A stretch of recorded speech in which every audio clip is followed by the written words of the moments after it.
All right, 6/8/2024, Infinite Planes Saturn Day. I want to go ahead and open up phones immediately. We were in Discord just a little while ago having a couple of conversations. We were going over a mind map. This one, we're starting to really focus on the meta scriptors. So we were going through one of our mind map sessions. There'll be many more. So if you want to get involved in the Discord server, you can just go on over to ips.monster. I just sent out live stream notifications, so everyone will be showing up here. And phones are open. Numbers on the screen: 563-999-3664. Call in, open topics. Will likely cover much of what happened over the past week, what Trump raised $500 million, Steve Bannon going to jail, Alex Jones liquidating InfoWars. Right now, the White House is surrounded by Palestinians with red cloth. So there's this red around the White House scene building up right now, and I'm just now following up on what's happening there. And then we had the astronaut from Apollo 8 who shot Earthrise, died on camera. This 90-year-old stunt pilot apparently crashes on the water, and it's a spectacular explosion. It's right there in full view. So I'm looking at this and I'm wondering, what does this have to do with anything? The name William maybe ties into the two Wills we mentioned on the Boeing Starliner, which had a problematic docking after a problematic series of failed launches. So we've been looking at that, the Boeing curse, and we are also looking at, there's a couple other subjects here on my recent, I guess the rest of it has to do, oh yeah, that's right, the manifesto of Audrey Hale and the construct of the Reddit radicalized leftist trans shooter, which contrasts with the right wing MAGA friendly bowl cut shooter. Again, phones are open. We will be open to that, and I think I had a few other things. Oh, this is a good one here. Someone posted this in Discord. Lefty 3796 posted this. This is an image, and I'll put this on the screen. This is John Dee's Black Mirror. This is his scrying mirror, and I often compare the iPhone to the scrying mirror of John Dee. John Dee coined the term British Empire, magician. If you're going to talk about Western occultism, too many people look at 20th century figures, but really you have to go back to John Dee, the original 007, astronomer, but the creator of the system of magic involving summoning angels through a black mirror. And he also had this curious exchange with Gerardus Mercator, of whom he was an advisor, regarding some 33-mile magnetic rock at the North Pole. Anyway, very interesting character all around, but this is his actual scrying mirror. Someone took a picture of it. That's him in the reflection. Scary having your own reflection put into that mirror, where he supposedly communicated with a legion of demons or angels, whatever you want to think they are. And they communicated to him in a very specific language. In fact, I've been studying John Dee because his concept of the world contradicts his connection to Mercator and the globe and the Copernican revolution, because his concept of the world as expressed through his magical philosophy suggests it's more of a how would you describe it? Almost like a simulation theorist would describe it. But anyway, I had heard about this mirror, and I knew it was accessible because I remember there was a story, and I found it in the web archive this is from 2005. Someone had stolen it. Daylight raid on Science Museum Gallery. A rare 16th century clairvoyance crystal was snatched in daylight. The irreplaceable artifacts were taken at 4:30. Thieves smashed the glass cabinet. It says here, the crystal was used by maverick philosopher, mathematician, and astrologer John Dee, a consultant to Elizabeth I. He lived between 1527. He became a leading authority on angel magic and beliefs that man had the potential for divine power. Very interesting. So, anyone who's familiar with New Age and Wicca or any of these magical philosophies would be familiar with that name. He worked with Edward Kelly, and together they supposedly, like a Ouija board sessions, communicated with angels. You can believe it if you want. I really don't quite get it all, but I am very much interested in his concept that the world is a plane with layers of what he called ethers, but these layers that superimpose on top one another. The term astral plane can probably be linked back to him. Again, phones are open if you want to get in on the queue. It's 31, I'm sorry, it's 563-999-3664. And we are joined here this Infinite Plane Saturday by Cunify. And he has a link for me, which I'll bookmark. Oh, and I got some great links, by the way. People have been giving me YouTube links. I will watch it all. I have a lot of 9/11 predictive programming I want to go over on this compilation. Maybe I should just play it in the 24/7 feed. I'll start putting some compilations. Suzette Ann, do us some para, let's go. Penguinati says, all these years of not knowing what IPS looked like. Oh yeah, that's from earlier. Yes, we were live mind mapping, going over various directors who have content directly connected with 9/11. And we did add the Simpsons writer, by the way. Isaac Clark, Elephant Tusks, Ryler05. Okay, here we go. Clockwork113 says, howdy, Cub Stars here at Twitch. Yeah, you can find me at Twitch. It's Penguinati. Joined by Matt X, Symbia, Linda Curtis, who is just over there at the Discord server.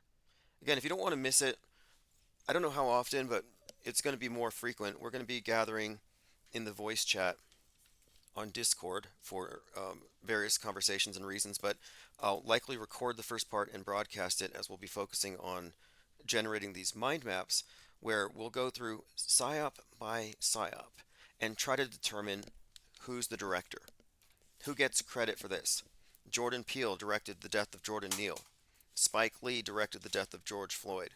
Stanley Kubrick, James Cameron, 9/11, and so on. And we'll break it down as best we can. And we have a pretty good idea about a great number of these psyops. In fact, I think we can connect James Cameron to the Rodney King beating, which would be very consistent with the fact that he was there across the street filming at that location when it happened. And I think they might have caught it in the background, but it's a recent thing that came to light. Isn't that strange that he would be there ground zero for that event? James Cameron. And then on 9/11, he would be at the Titanic, which has extremely interesting symbolic connections to the Twin Towers. I mean, what I'm saying here is we're looking at the metascriptors and who's behind these major events, who's been recruited, who operates behind the scenes to create this convergence in the minds of the masses between the news and the entertainment. And they've perfected this predictive programming, concurrent programming, synthesizing the two, getting people to conflate the state-sponsored worldview with the real thing. This is masterful. I mean, it's the most advanced form of religion ever conceived, and I say just religion as worldview filter. Diana South says, happy Saturn Day. Yep, Saturn Day, 6/8/2024. We're 3 days away from the annihilation of Seattle. Okay, phones are open again if you want to look at the screen. There's a number for you. Okay, I'm caught up on comments. Great. So let's go through notes. There's quite a lot to talk about, obviously, as always. But yeah, finding this image of the scrying mirror, that's great. Now, the pilot who shot Earthrise dying, that's interesting. The astronaut slash pilot. I mean, astronauts are fake. So, hate to say it if that's your hero, but actronauts. And this is why I think people have a little bit of an issue with auto hoaxers because we have to be irreverent. You're saying 50 people died in this event, and we're like, did it even happen? A lot of people are afraid to speak their mind when it goes against the grain, especially when the mob is emotional. You have all these people crying, and you're like, oh, it's fake. And you know it's not going to go over well. But if you have the truth on your side, you shouldn't care about their tears. I don't care about the tears of crisis actors. I don't care about the tears of people who are duped at this point. Our position has to be objective and clinical. And besides, we have the moral high ground at all times. We have to remember that. The believers have assumed the low ground morally and intellectually when they consented to the premise, when they put their heads through the screen. Like religious fundamentalists are responsible for the absurdities they believe that enable them to do things that might be unethical. Let's continue. Elephant Tusk says, Tim, I have a great meta scripter for you. Alex Proyas, Dark City, Knowing, I, Robot, The Crow. Okay, excellent find. Appreciate that. Let me mark that in my notes. That is excellent. I'll add that to the mind map next because, well, The Crow, we were just talking about The Crow because of its links somewhat to the whole, Bruce Lee, Brandon Lee, and now Alec Baldwin shootings on set. And there's a connection between someone from the Crow Salvation and the Rust set. Now, I, Robot would be something from Richard Matheson, who also brings I Am Legend to the table. Dark City was somewhat present in the movie They Cloned Tyrone, even had Keith Sutherland. But that's a movie that came out almost alongside The Matrix, and those two are almost always compared and contrasted. And Dark City is a good description of how this world works. It shows a Saturnian like brotherhood, and interestingly, the strangers, the guys in black, they all look like Klaus Schwab.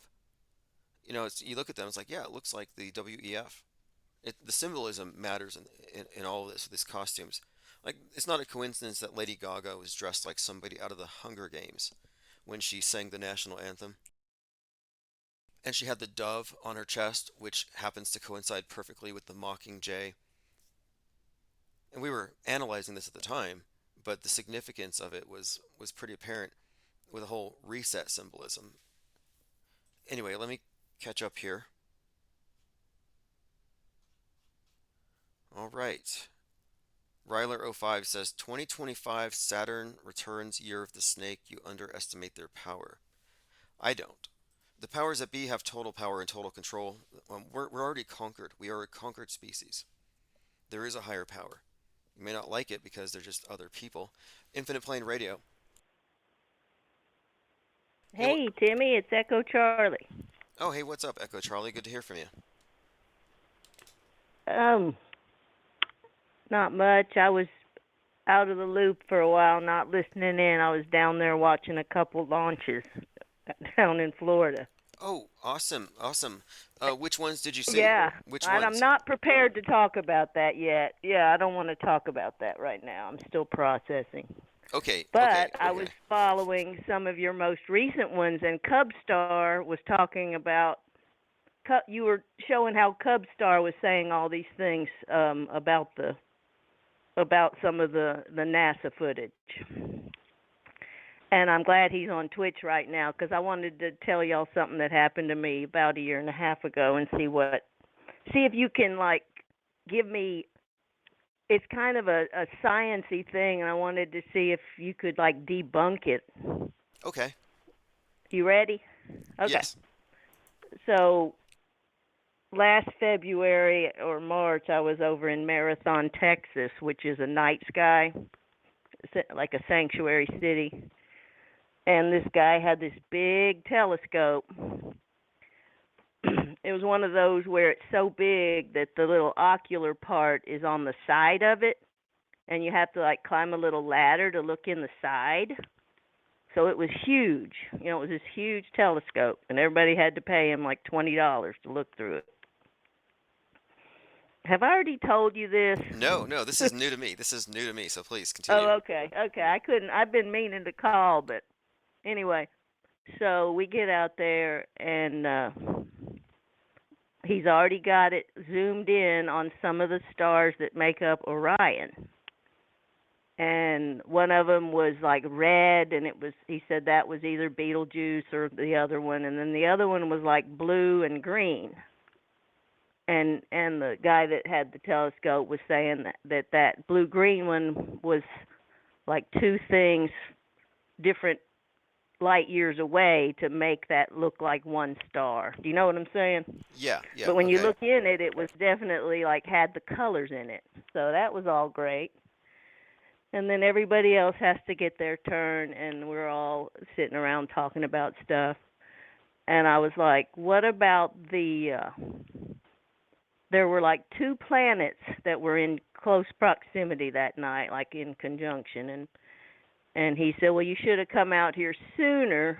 They were on the horizon, and we did look at them because we got there late. And he said, now the moon is so bright and full, you cannot see those. So I was like, okay. And he said, oh, but do you want to look at the moon? And I was like, yes, I want to look at the moon. So he turns the telescope toward the moon. We all climb back up there and look at the moon. And I'm looking in that huge telescope after I'd looked at other stars. So I don't think he like put some little fake thing in there, you know. And so you look in and it's got the craters and it looks like the moon. And it's moving, Tim. This is the part I wanted y'all to help me with. So I turned to the guy and I'm like, it seems like it's moving. And he said, yes, that's the Earth's rotation. And I actually myself saw the landscape of the moon moving inside the telescope. So that's what happened. That's Right. just the Okay. eyewitness account of, yeah, so it was great. I mean, I've thought about that a lot, and I'm like, are we on a spinning ball? You know, it's like it was moving. What do you find easier to So, conceptualize? The idea that we're on a spinning ball and that we're rotating beneath this thing, or that we're stationary and it's moving? It's sort of ambiguous, but what feels right intuitively to you? I don't know. I'd have to think about it. Okay. Anyway, no, interesting observation regardless. I mean, Yeah, I went that's to the everybody can think about that. Yeah, that's not anything. I mean, I'll just look for comments or whatever. But and the other thing, while I'm on here, I didn't think your saying about the Boeing Starliner not being able to lock on was a disaster quality. Like when you're trying to pin it to your predictive programming. I'm like, no, because they wound up locking. sure, sure, but Which I the think yes, you yes. know you backtracked and said, well, yeah, that there's still 8 days for, but yeah, Right, the Boeing curse though. that one might not happen. I mean, yeah, Well, I you don't know. you would agree though that there is this consistent narrative though where everything Boeing just has some intrinsic problematic nature to it. I mean, this launch was delayed multiple times, and then at the last minute, they're like, we're having a hard time docking because five of the thrusters out of the 28 failed. So I would say that does kind of comport with the general trend here that Nah, Boeing was going to have some kind of an issue and that was going to be the main headline, and it was the headline. It just means it's build up to me. It's just I a would build say up. keep looking, yeah, maybe walk that one back. What do you think about the But guy who funnily, photographed? Saturday night, Yeah, after the failed launch on Saturday, I was in a hot tub with this drunk guy, and he was like, "What do you think about those whistleblowers that are dead?" Like everybody is into the conspiracy with the Boeing. I mean, it's like everybody's talking about it, yeah, that's my point. at Even least down in that, Florida. And he knew about the whistleblowers, yeah, and I knew exactly what he was talking about. But another guy in the hot tub didn't know what he was talking about. So it was interesting. Yeah, I was like, yeah, I know. so look, what I'm really doing here But to isn't me, that's predicting. like, I'm noting the meme trends. What have they force memed onto the consensus, and then we're bouncing off it. And the fact that you're getting feedback from people in your surroundings, just some random guy in the hot tub, he's heard about the Boeing curse that tells you this has saturated the collective mind for a reason. yes, yes. But anyway, yeah, it's been real. Yeah, I follow Matt at Quantum of Conscious, and to me, it's like what he says about every time you look at something, it just gets deeper and deeper, and you know all these other connections come in. So Right. yeah, I'm still wondering what this reality. Yeah, why that happens. You know, but Yes, it's fascinating. It's an interesting area of discourse, and there aren't many of us who focus on this 24/7. But yeah, he's one of them. I haven't checked him out lately, but I liked his breakdown of the weird connections between the JFK and Lincoln assassinations. Mhm.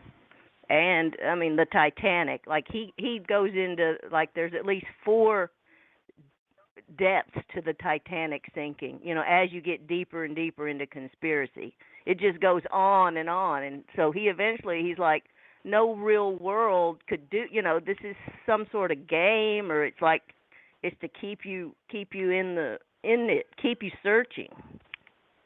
But yeah, I like the whole Titanic 9/11 that you're going to be getting into if you're going to bring James Cameron into it. Oh yeah, But oh yeah. I'm going with Coop.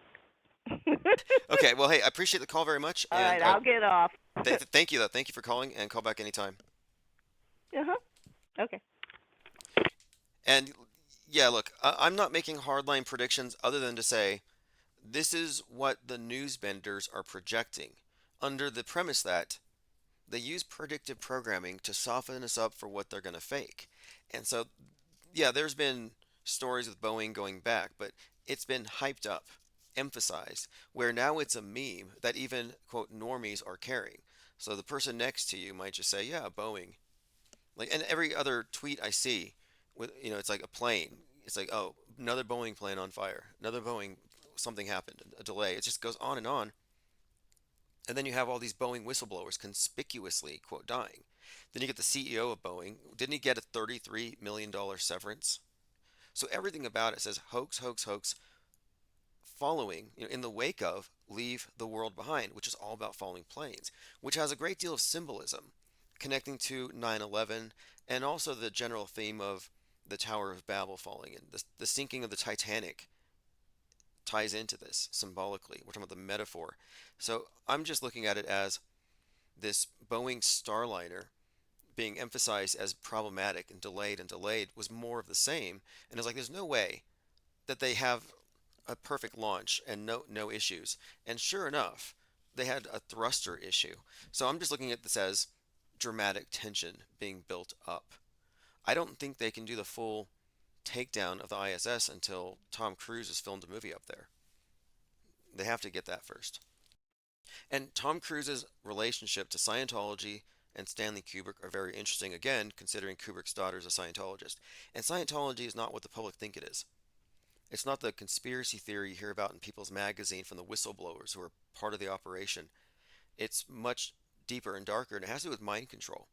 I mean, just think about L. Ron Hubbard and Marjorie Cameron and the Warlock in the desert at the genesis of NASA. Like, that does mean something.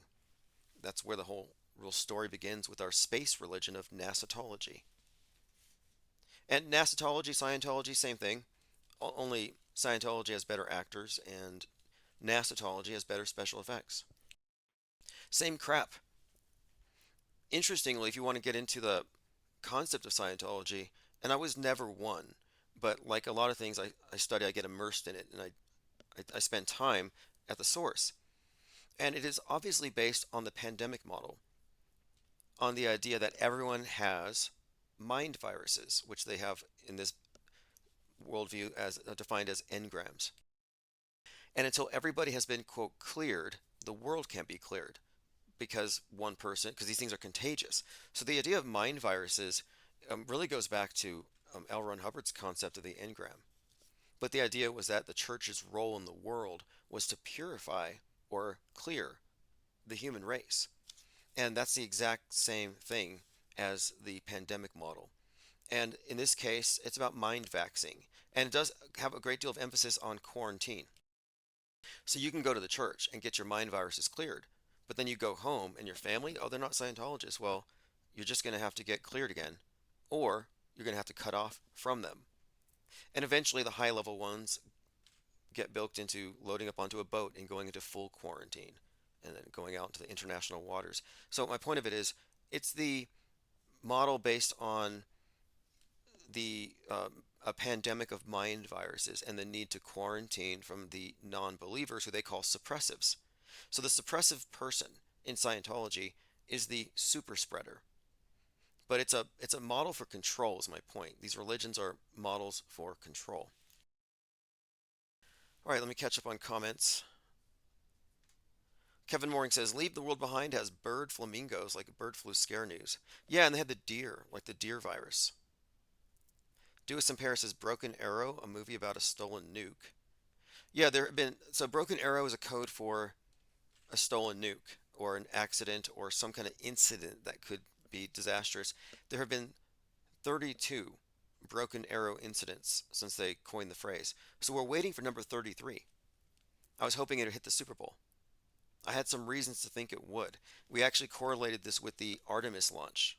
Artemis and Archer, the twin of Apollo, had a crack in the hull, which delayed the launch. So it started bringing out this broken arrow narrative, which tied into that uh, story of the time.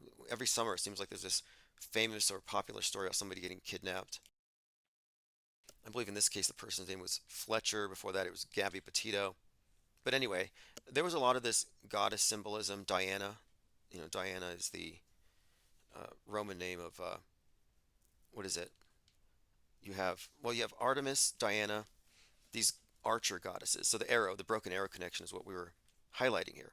So it's been a meme that's been pushed out there. And I was looking into it, and it's like, yeah, there've been 32. I thought maybe the Kansas City Chiefs and the arrowhead would point to something.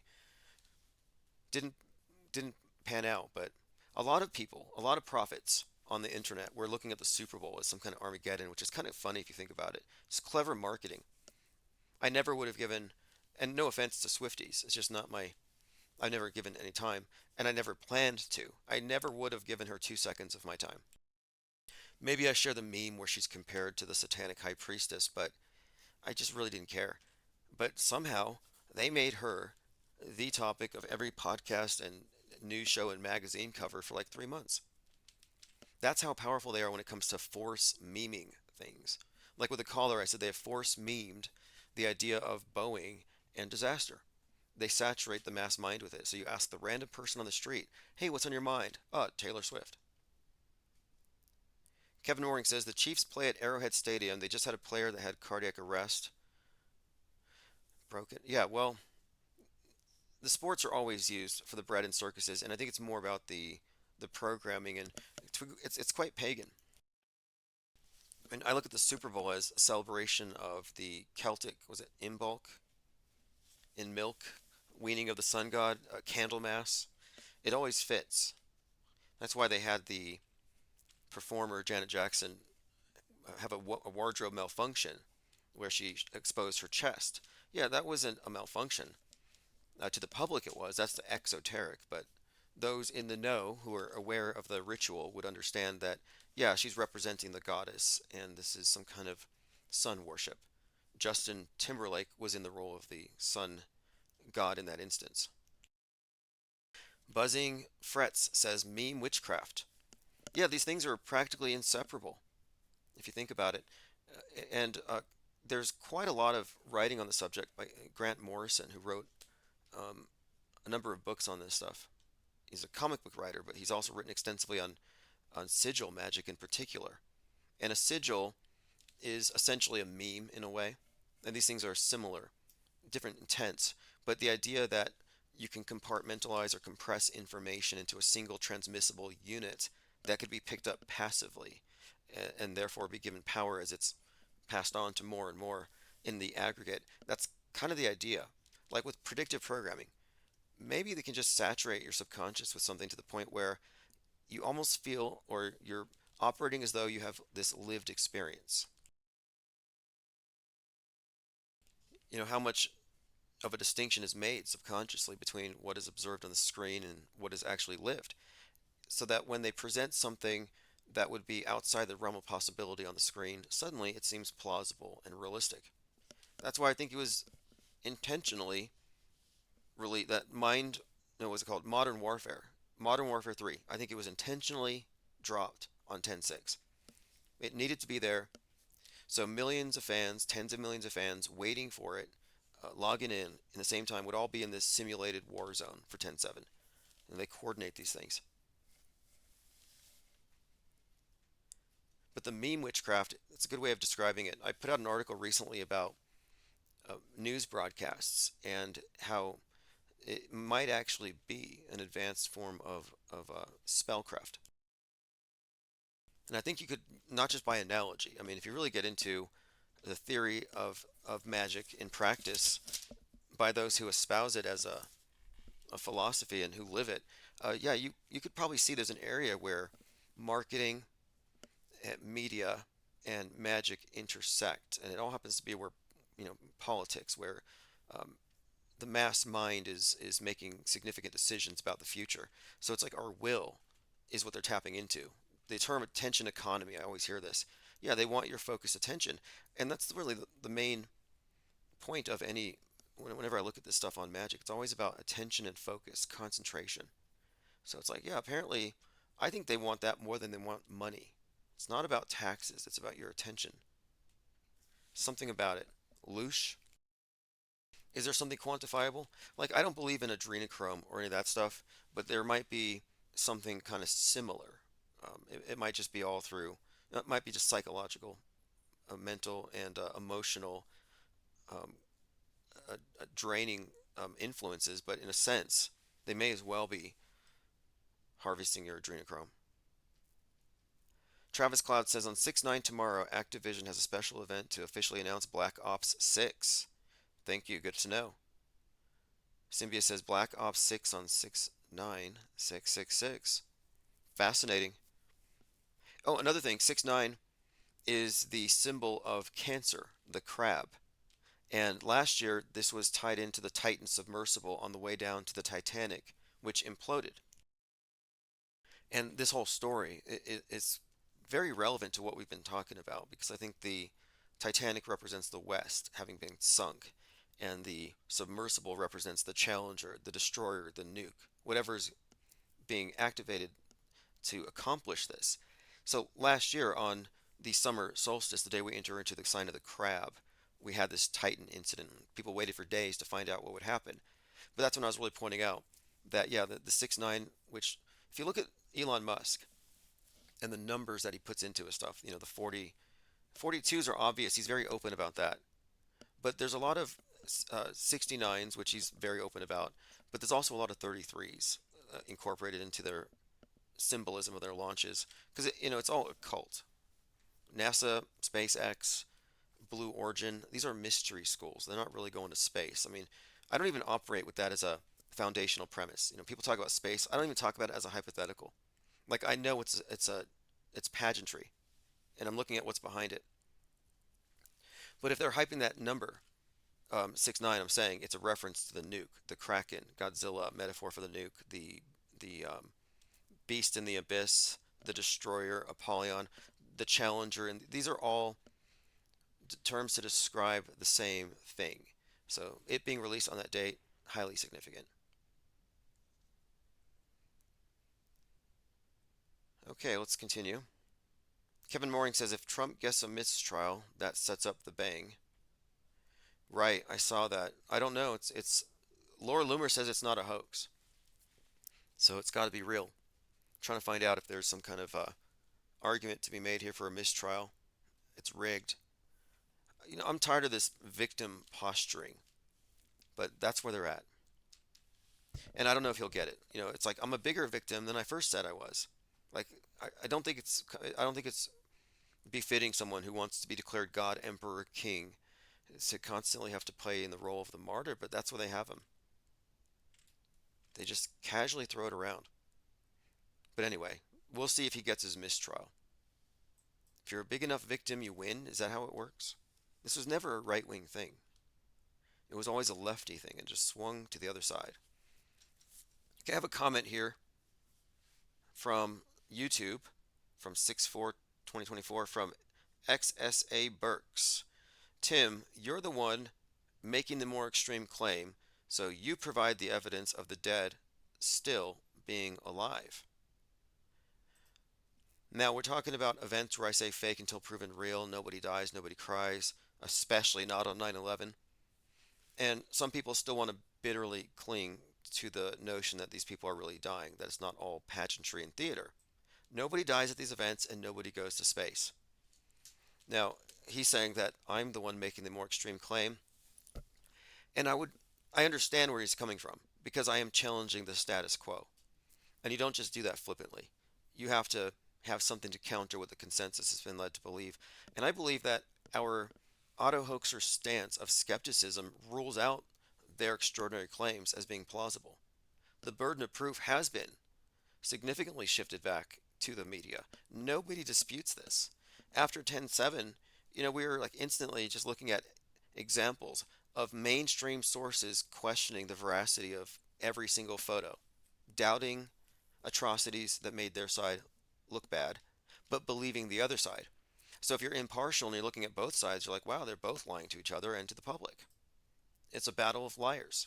Better liar wins. So no, I don't have to assume the burden of proof for these provable pathological liars. I mean, that's not my claim. So I don't have to prove them alive. You have to prove they even existed, I suppose. And we can point to examples. I can go back to Astro World, and there's one researcher, and this is on BitChute, who contacted morgues and could find no evidence that these people who supposedly were auto-tuned to death actually died. Like they weren't there. So we'll move on. I appreciate the comment though. And look, something else too. I'm not a low information non-believer. When I say something's fake, I'm not saying it's fake and being dismissive. I'm saying I've looked into it. I'm an informed non-believer. And informed non-belief weighs more than low information belief. And by default, mainstream believers are all low information. That's why I say the skeptics have the intellectual high ground here, because we're operating with a more complete picture. And naivety, ignorance, whatever their issue is, not our problem. They don't have a fully informed view. Like someone's like, "Oh, that event was real. How can you say that? Did you look?" No, I couldn't look. It was too atrocious. I wouldn't want to look. Well, you don't have enough information. So your low information belief doesn't hold a candle to my informed disbelief. Okay, continuing. Echo Charlie says, if he goes to jail and gets in power, it follows Adolf, who went to jail for 9 months. Lefty's head's gonna explode. Interesting. Interesting. We've been talking about this like exile, like Napoleon, all these various things that Hitler, these stories that they borrow from and associate with Trump. And I hadn't seen this Adolf one. This is good. And Steve Bannon's tapping into this too. So Steve Bannon managed to get himself arrested for contempt, or he's going to jail on July 1st. So Steve Bannon's going to jail on July 1st for 4 months. And this is good marketing for him, for his podcast and everything. And then, of course, after that, he's likely going to face charges for selling $4 million worth of bricks to build the wall. And apparently, he didn't build the wall. He got pardoned by Trump. Interesting how that works out. But yes, he's going to go to fake jail, get street cred, kind of like these rappers, popular rappers. They used to get money by faking deaths, faking stints in jail. I think this is just more fakery. It's drama. It builds dramatic tension. Okay, let's see here. Interesting. Symbia says IPS call number 999 666 3664. 36s 64 10 1 10. Yeah, I see that. That does have a lot of 666 energy in it. And this one was random. Violet Pengon says I got a lot of energy like Godzilla right now. Yeah, well, Godzilla's the nuke, and Godzilla's the Kraken. Godzilla was born 11/3, 69 years ago. So I was last year when I was noticing this, it was like the Godzilla movie came out last year when he turned 69, and that's when I was like, wait, he's literally a metaphor for the atomic bomb. And Oppenheimer had just come out, and this is after the Titan implosion. I was like noticing, wait, this Godzilla Titan thing, there's some connection here, and sure enough, it's there, and it's become even clearer. And the red and the white stuff and the pink with Barbie, very interesting. Because someone had pointed out, I think it was Cubstar in Discord, that right now you have red, Palestinians dressed in red surrounding the White House. Could be portentous. Mike Kim tweeted this. I heard China brought back moon rocks with their robots, and they're nothing like Apollo mission moon rocks. See, what does that mean? Do they order them off a Wish? Are they petrified wood? I'd be curious to know. Are they going to sacrifice Apollo 11 for the survival of the space program and say, yeah, we had to fake this one, but everything else is real? because they could make the public accept that.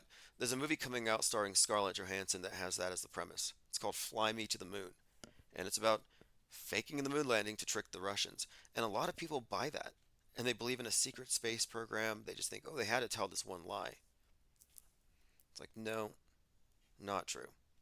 The truth of it is, space is really a metaphor for your mind. And it's all about controlling your inner space. It's mind control, worldview control. That's why they show you the world and they set the stage. All right, let's continue here. Buzzing Fret says gangsta Republicans will be the next thing. Yeah, well, that was the thing. You had Robert De Niro out there calling them gangsters. He was actually using that phrase. And then you have Donald Trump compared to Al Capone, comparing himself to Al Capone. And even before the Mafia Don comparisons, I noted that he'd often been referred to as the Donald by Fox and Friends, way before he became president. So this Don thing has always been associated with him. So then, fast forward here, since last year, where now he's being compared to a Mafia Don, which is hilarious. But then I'm like, wait, he's Abaddon. He's the Destroyer. He's Apollyon. He has all these different associations with this 9/11 Antichrist figure. And I had said Abaddon is a bad Don. It's a reference to Donald Trump. Donnie Darko, all these Antichrist references. It constantly referred to him, as Donnie and Don. And I was like, this is perfect. It's a reference to his role or something. But anyway, they have been attaching this gangster thing onto them. They're certainly not conservatives. Ted Stryker says Wish Moonrocks. Yeah, yeah, Wish Moonrocks to go with their Wish Space Station. It looks so shoddy. I really did have high expectations. I thought the Chinese space station was going to be using the special effects. We have the surround LED. I thought they were just going to totally one up the US. And then the US, out of embarrassment, would just drop the ISS into the ocean and just put it out of its misery because it is an eyesore. Why do you have 2015 era special effects in 2024? And the thing is, to me, it's so stark, and every single year it gets worse. And someone had said in our chat the other day, they're like, it's really sad that 10 years later, you're still questioning the shape of the Earth. And it's like, no, it's really sad that 10 years later, their special effects have deteriorated and they haven't provided evidence. What could be easier than showing us evidence of the Earth's rotundity? Maybe proving the sky is blue, but it should be easy, but they can't do it. And when they finally do it, or if they were able to do it, what they would present us wouldn't look fake, right? It wouldn't look fake, which is why it would convince us, which creates a problem. Because if they show us something that doesn't look fake, all of a sudden, then what does it say about everything that came before? This is one of the reasons why they can't advance their special effects too fast all at once. I think they have to go really slow because if they were to just suddenly show up the next day and they're like Sandra Bullock in Gravity, it would make their previous stuff look terrible by comparison. So it's kind of an interesting niche, space. What do you want to call this?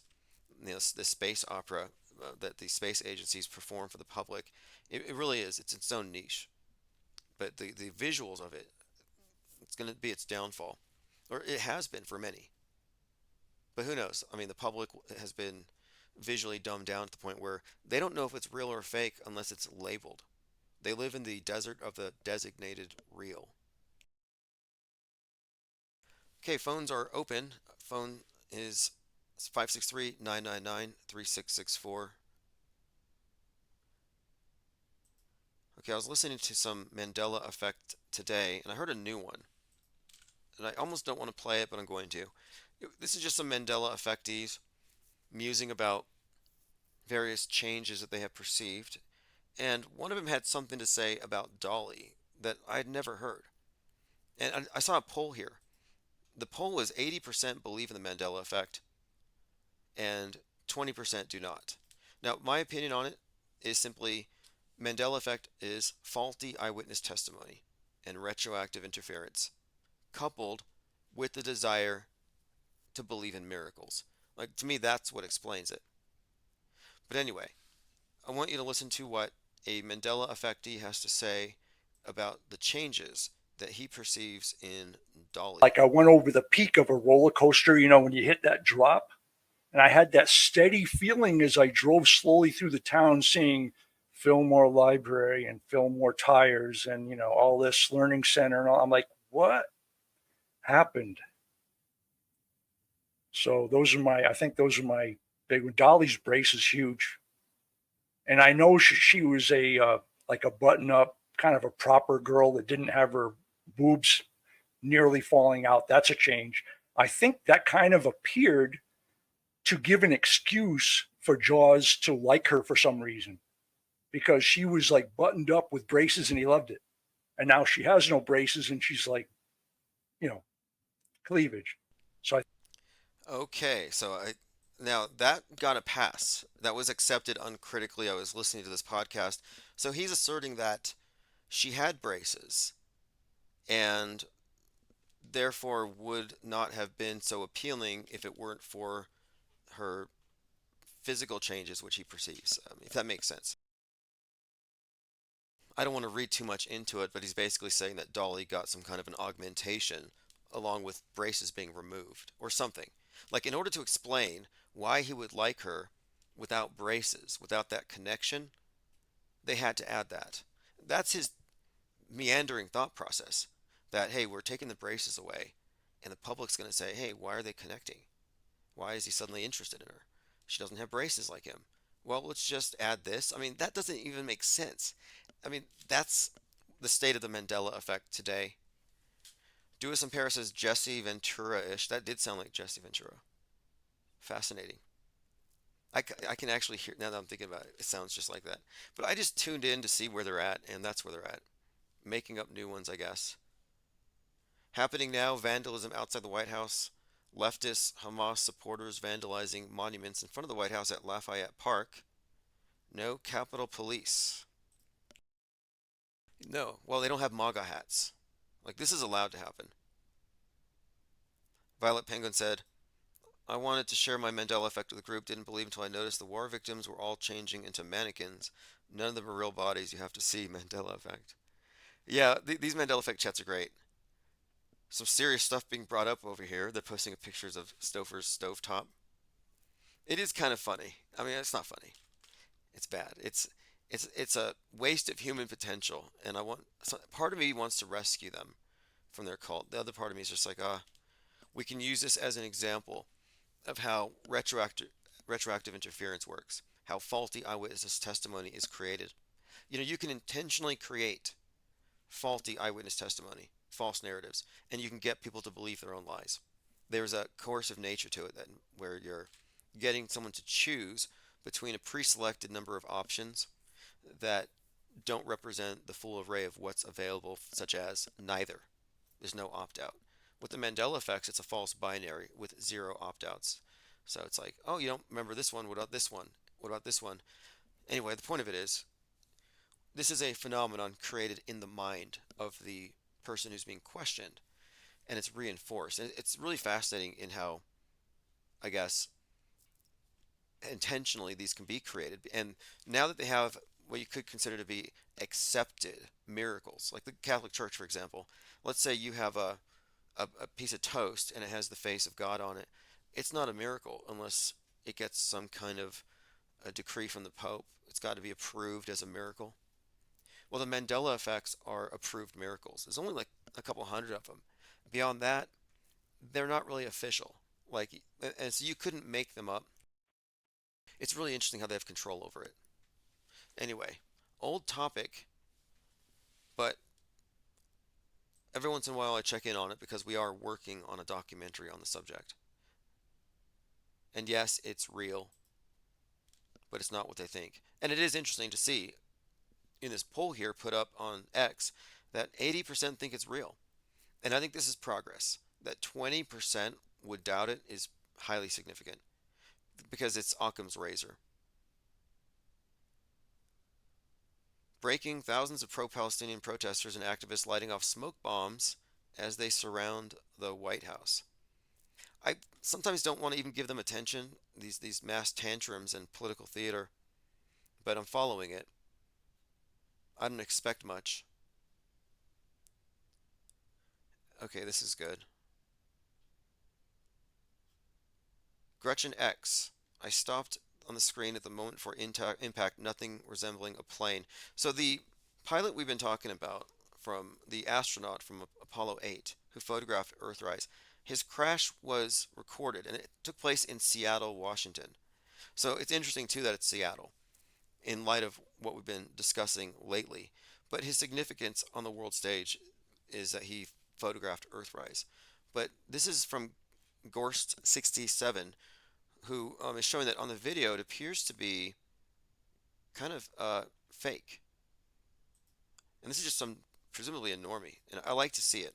I like to see people who are pretty much normies uh, looking closely and critically at footage like this. And yeah, it does look like it could be fake. Charlie says it's media fakery. Watch again. I'll retweet this in case you follow me. The plane disappears when it reaches the tree line, and you can't see it in front of the trees. Okay, this could be, then he suggests they insert the CGI. Susan Goss says something isn't right with me. How is there someone on scene to record this with no emotion and a perfect video capture? And it is very dramatic. This is where it's at. It says no personal Mandela effects, just big brands and movies. Right. Well, these are again misremembrances, not reality shifts. And they do happen. Misremembrances happen for a lot of reasons. There's some I do for myself. Like sometimes I don't bother to correct myself on certain things. I just sometimes just don't care, and it's just sort of being kind of, I guess, funny. But there are times where I purposefully don't bother to remember the correct name of a store or something, and I just keep it my way. It's just, it's not a reality shift. It's really easy. I had this boss back when I first got into Deceit and Transport. My first boss used to call me Jason, which isn't my name, and I corrected him like 5 times. And after a point, I'm like, you know what? It's Jason. And he probably remembered me for like then on. He remembered me as Jason so and so, and none of my corrections had any sort of an impact on him.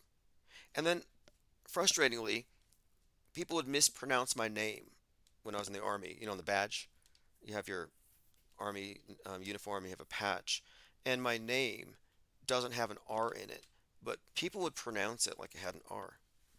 And I would try to correct them repeatedly, and I realized it's not going to work.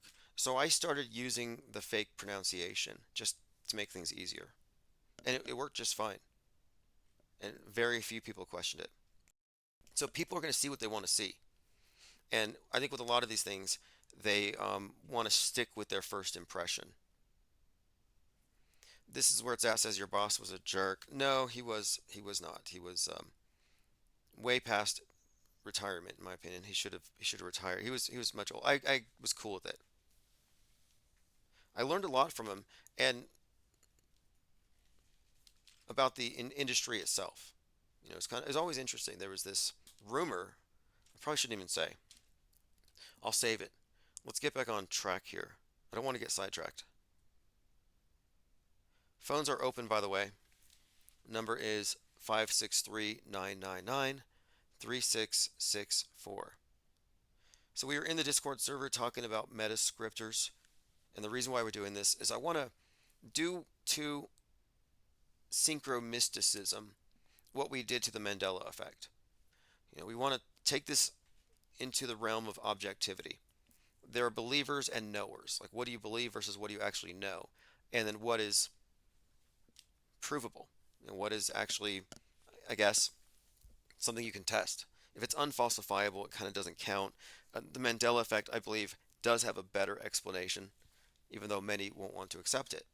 Similarly, the synchromystics are going to find it problematic what we're asserting, because what we're asserting sounds like a bigger claim in a way. It's like you're saying everything is scripted, which we're not.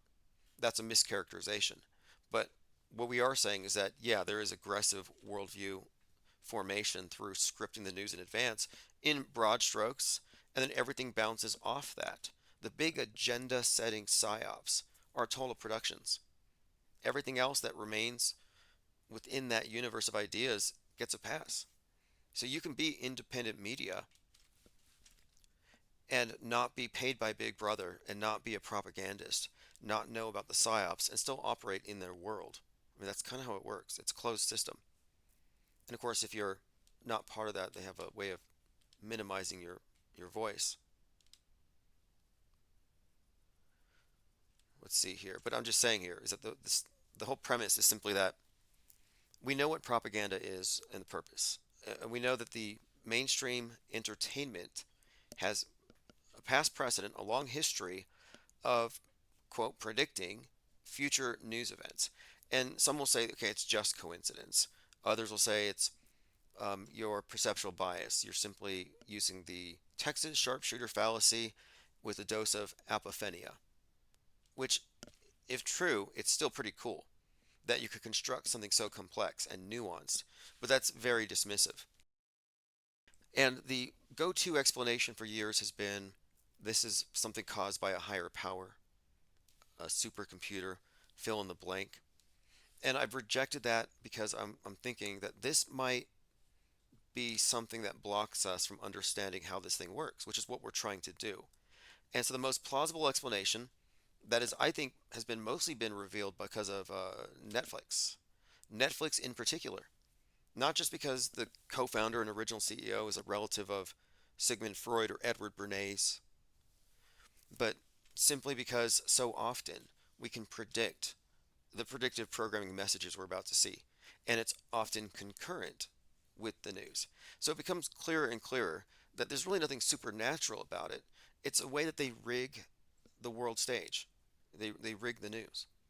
Not a tall claim. Even those who are skeptical of what I'm saying have to agree that this is the case with every fake terror attack and every fake shooting. And so, well, all we're doing is we're extending this a little deeper. That, yeah, this is a standard operating procedure in broad strokes. There may be some independent voices here and there, but their perspective is always going to be the worldview that comports with the MSM. It's never outside. By the way, they're liquidating Alex Jones. They are liquidating InfoWars. I guess they're trying to make the case that there's no way he's going to pay them back, so he's going to sell everything, and hopefully he just goes around in his tank and broadcasts from his iPhone. Okay, let's see. Going through your comments. Elephant Tusk says, can we analyze the meta script regarding the unveiling of Bruce to Caitlyn Jenner? Yeah, I don't really know. I don't really know. I haven't looked too closely at that. I know that it's a huge culture war thing, which again, I look at this stuff as all just too partisan for me to actually care, but it's very important to watch. And I've been noticing here what they have done is that they have created a left-wing version of the incel bowl cut shooter. And it's just the opposite side of the political horseshoe. And they're really highlighting the trans shooter Audrey Hale right now. And it's really an interesting story. It's totally a construct. And it also brings back the satanic panic thing. And again, you can correlate moral panic, satanic panic to the right wing, whereas the left wing is associated with the panic-demic or the pandemic and the physical virus, whereas the right wing doesn't care about that and they're anti-vax. This is just so compartmentalized. But anything they mainstream, anything they put out there is for programming purposes. When everybody knows, when everybody's aware of it, everybody has an opinion on it, yeah, this is something they're setting us up for something else, for a plot twist or something. That's why I've been paying close attention to the space junk news in the last few years. They introduced it into our realities. It doesn't exist. It's called a hyperstition. It was a hypothetical thing. They faked it on the news. People reinforce it. It gets talked about like it's real. Now you hear stats. Yeah, every year this many pieces of space junk fall, and there's no way to dispute it. Whatever makes it into the fake news makes it into history.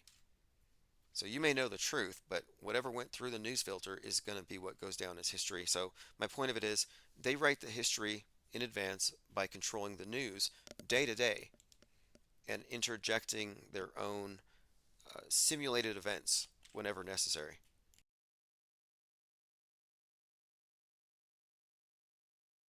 Okay, let's continue here. we're just looking at this Apollo 8 astronaut William Anders. His plane crashed in a place northwest of Seattle. Again, I highly doubt this to be um, real. It just seems really scripted.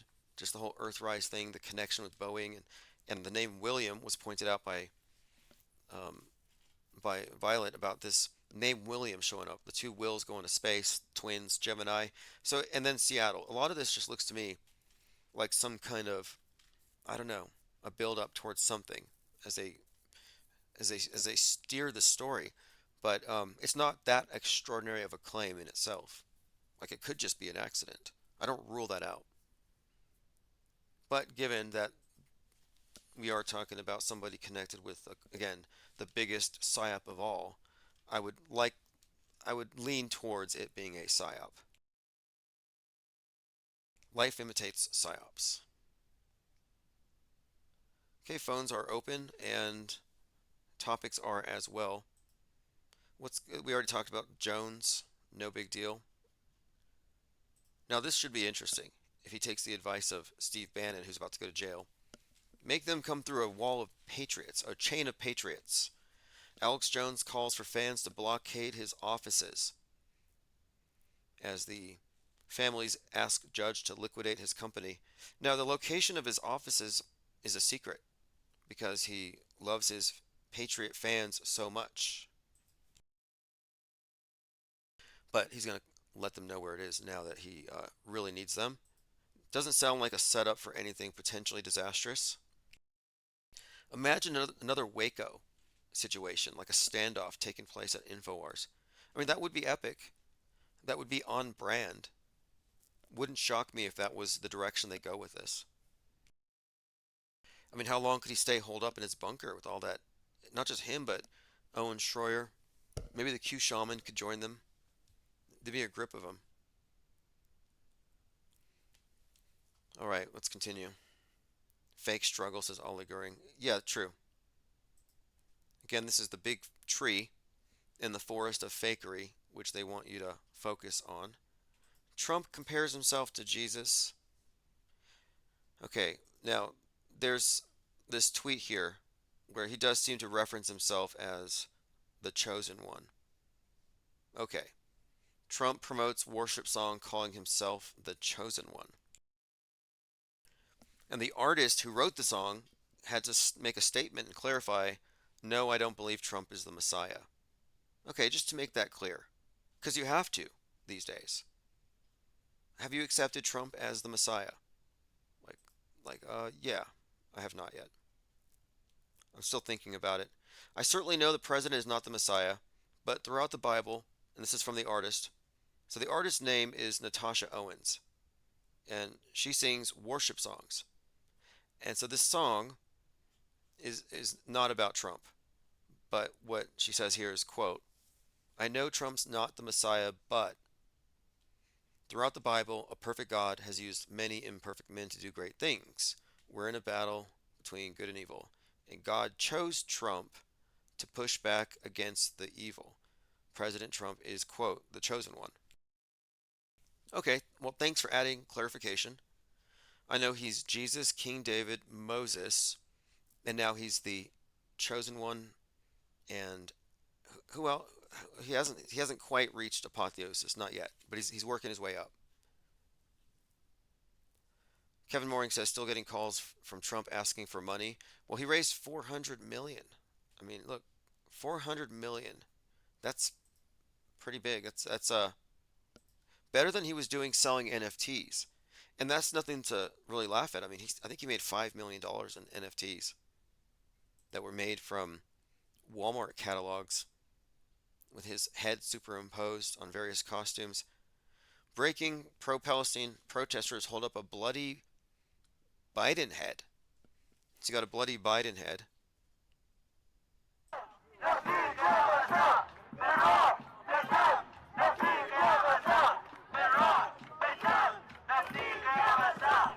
Okay.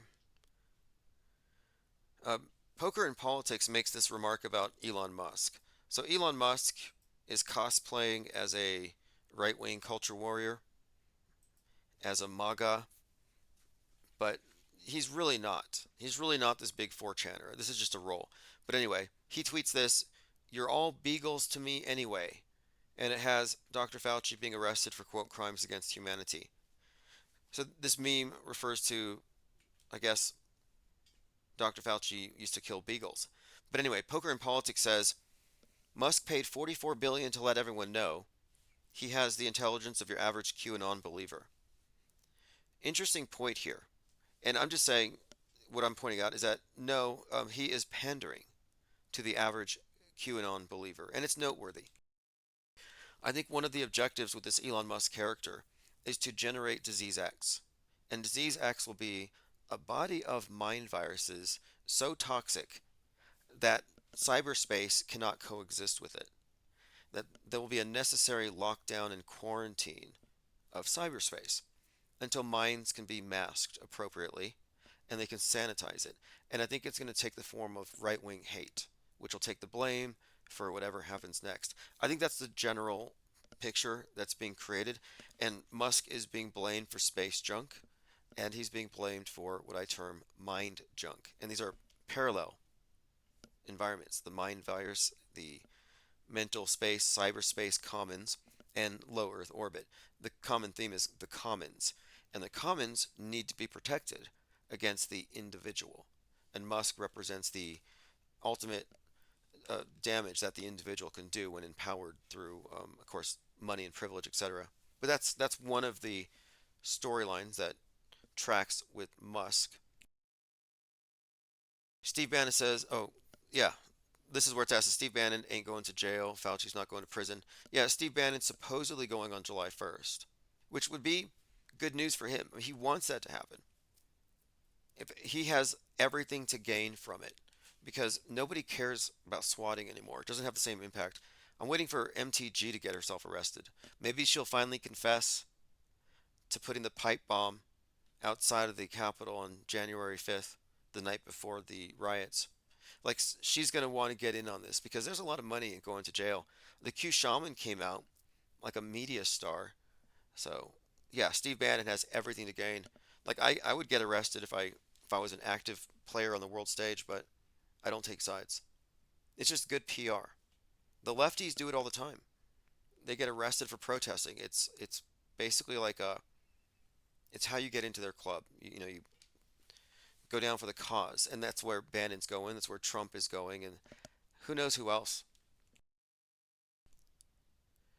Okay, let's continue here.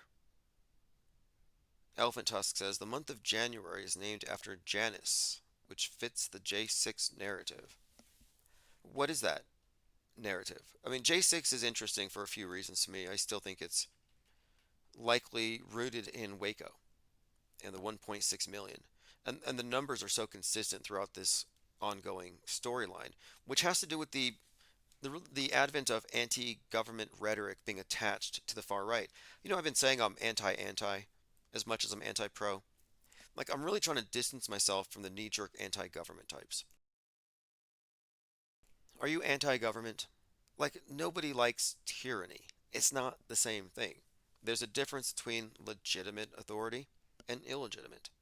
But to take the position of government's the enemy, you got to own guns because of the government, that's something that was invented, I believe, to create insecurity on the right and maintain this dynamic between the government loving leftists and the anti government right who lean more towards church, and the left leans towards media. I think this is just part of the infrastructure of their Cywar. Okay, yeah, Diana South, like Greta getting arrested. Yeah, nobody would pay attention to Greta if she wasn't getting arrested every few months. I stopped paying attention to her when she rickrolled at that concert. Nothing wrong with rickrolling people, but they weren't social distancing, and the carbon footprint of a rock concert is unforgivable if you really care about Mother Nature and Gaia. So I kind of tuned her out. Dewis and Paris' tyranny's not a vibe. Yeah, but there's this conflating like all government's bad and this, but the anti-government position of the conspiracy theorists is what I'm kind of questioning. Like, is it in our best interests to have these built-in assumptions? And one of the assumptions is that the Second Amendment is the firewall against tyranny, not just for America, but for the whole world.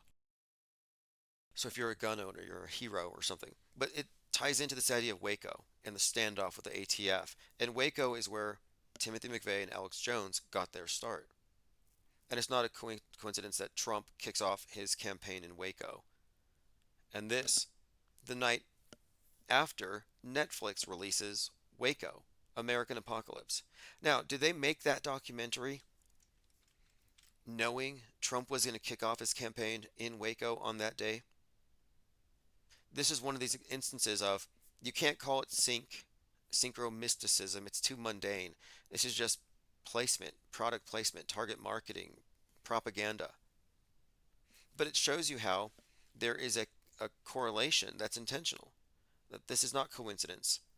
It is part of the design. And this design, when you recognize it as such, reveals itself to be a fake news implementation platform where they write the news in advance. A lot of news is real, like good liars. They tell the truth most of the time, they lie strategically.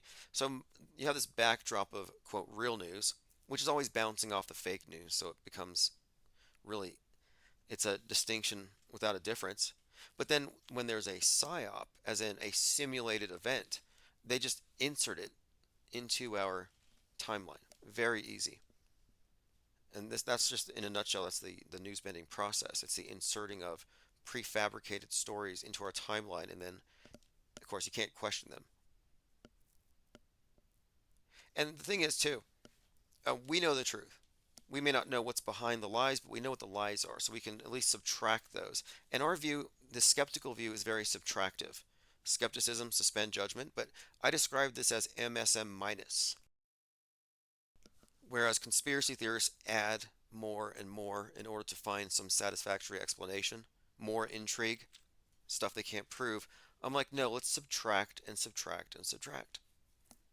And the subtractive view, the skeptical view, takes away, I believe, most of the power of the media to have any kind of influence over one's decisions or opinions at all.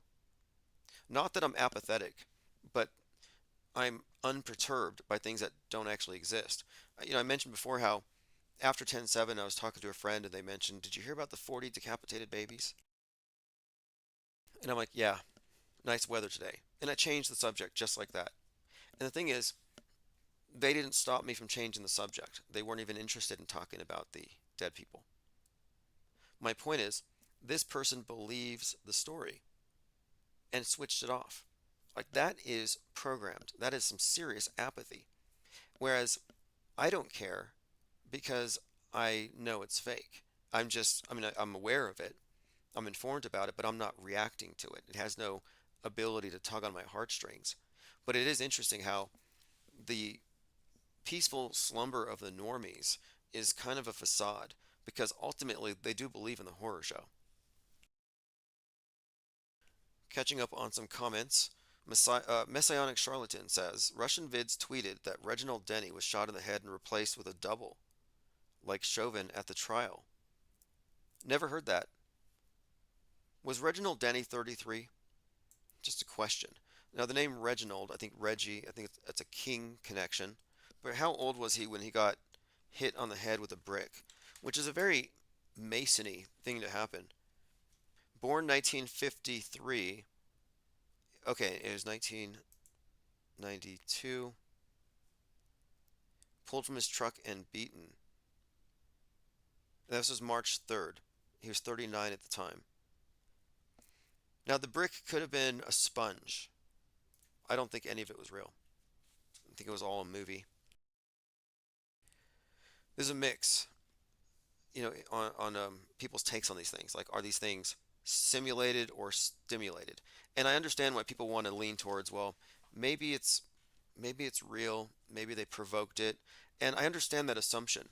But once you appreciate the scale of fakeability, it's easier to say it's all simulated, not stimulated. Big distinction. Like in Berlin, just a few days ago, they have a mass casualty event where you have 900 crisis actors faking injuries and death. 900. So how many people are involved in an operation that scale? And these are people who are just basically trained to simulate mass casualty events.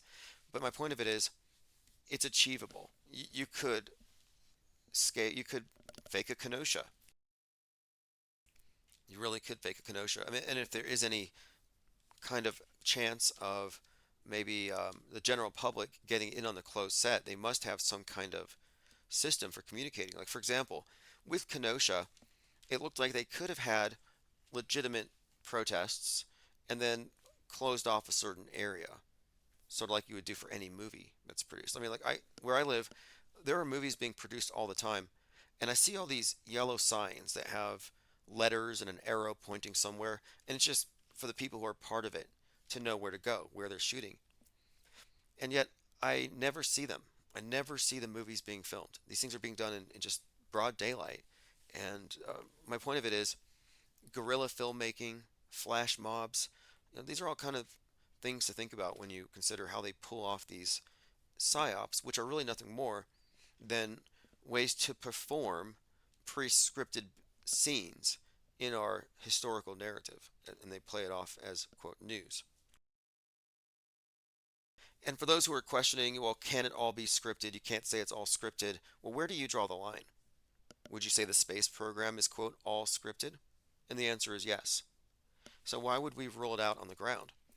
And here's the thing, that's a major mischaracterization because while I'm saying it's the big events, the big ones they focus on, and everything else that bounces off of those is automatically just going to reinforce it.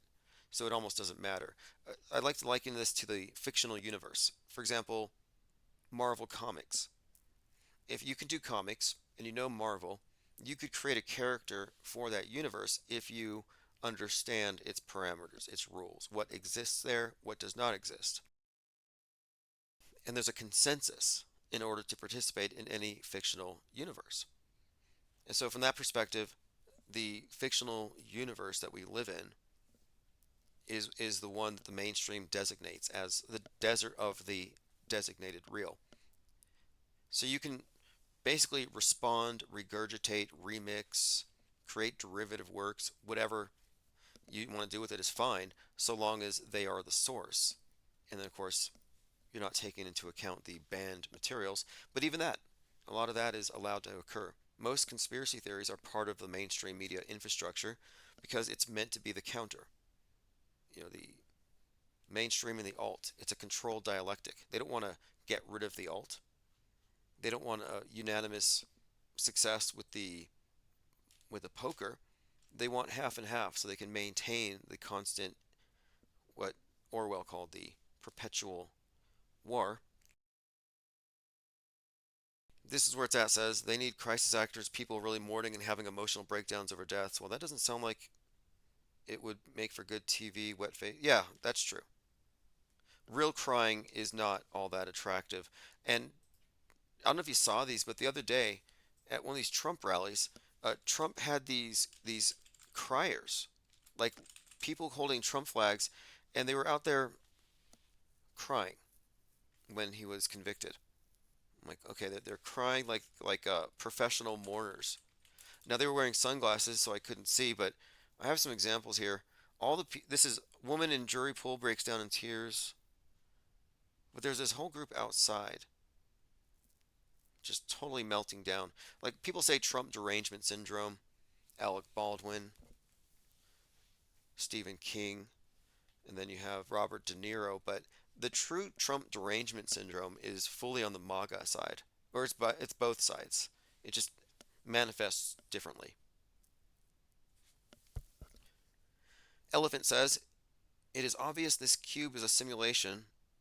What do you think you do with a computer? You run scripts and you program it. Fascinating. It is true that you can use the language, to describe this place, the language of computers and programming. It's a great analogy, but doesn't mean it's a simulation. I don't know if it's useful to talk about it like that. It's useful to talk about the world stage as such and separate that from the world. So you have the real world that you experience, but then you have your mental concept of it, which is colored by your experience, your education, your own ideas, and what you can be made to believe by liars. And we have centralized media, appears to be separate, but it's telling a monolithic story. And so, in this sense, they have put us onto the same sheet as far as our consensus mass delusion about what the world is. As Napoleon supposedly said, if he existed, history is lies agreed upon. We can say the same of media itself, like lies agreed upon. But anyway, my point of it is the fakeness of our worldview. The fact that the map does not match the territory does not mean the territory is fake. And when people say simulation theory, they're saying the territory is fake because it doesn't comport with the map. Well, no, the map's wrong by design, but it has no bearing on the territory itself. And all we're doing is we're testing it and find it lacking in any kind of real support other than conjecture, hearsay, and see-say. We talked about this briefly. Ryan Garcia, he predicted that on 6/6, Los Angeles and Vegas would be taken out by an earthquake. That's what I'm gonna leave it with. There you have it. Everybody get the hell out of Los Angeles. Everybody if you're watching this, run, bitches. Y'all better, cause this dude's. They think it's really funny that everybody in Los Angeles and Vegas might potentially die. Didn't happen though. But had it happened, I almost wish it did happen, just so this guy would feel really bad for laughing like that. Did you hear that? Like, imagine if Los Angeles and Las Vegas were just completely swallowed up by some massive crack in the ground and everybody dies. Run, bitches. Y'all better, cause this dude's 90 seconds. Like, this is not going to age well, that clip. I mean, it wouldn't have, but yeah, now he gets away with it because, of course, nothing happened. Ryan Garcia, Mr. Me Too at Bohemian Grove, is a liar for clicks. And he milked it for what he could, but now nobody cares. I no longer care about that particular crisis actor. Propagandist. What do you make of these athletes who are used as propaganda mules for far-right conspiracy theorist memes? I don't trust any of them. All right, let me go through my tweets. Catching up on a couple of channels here. Okay, so media fakery in the plane crash, I find that plausible. Thousands of Democrat terrorists are surrounding the White House, all dressed in red. What could go wrong?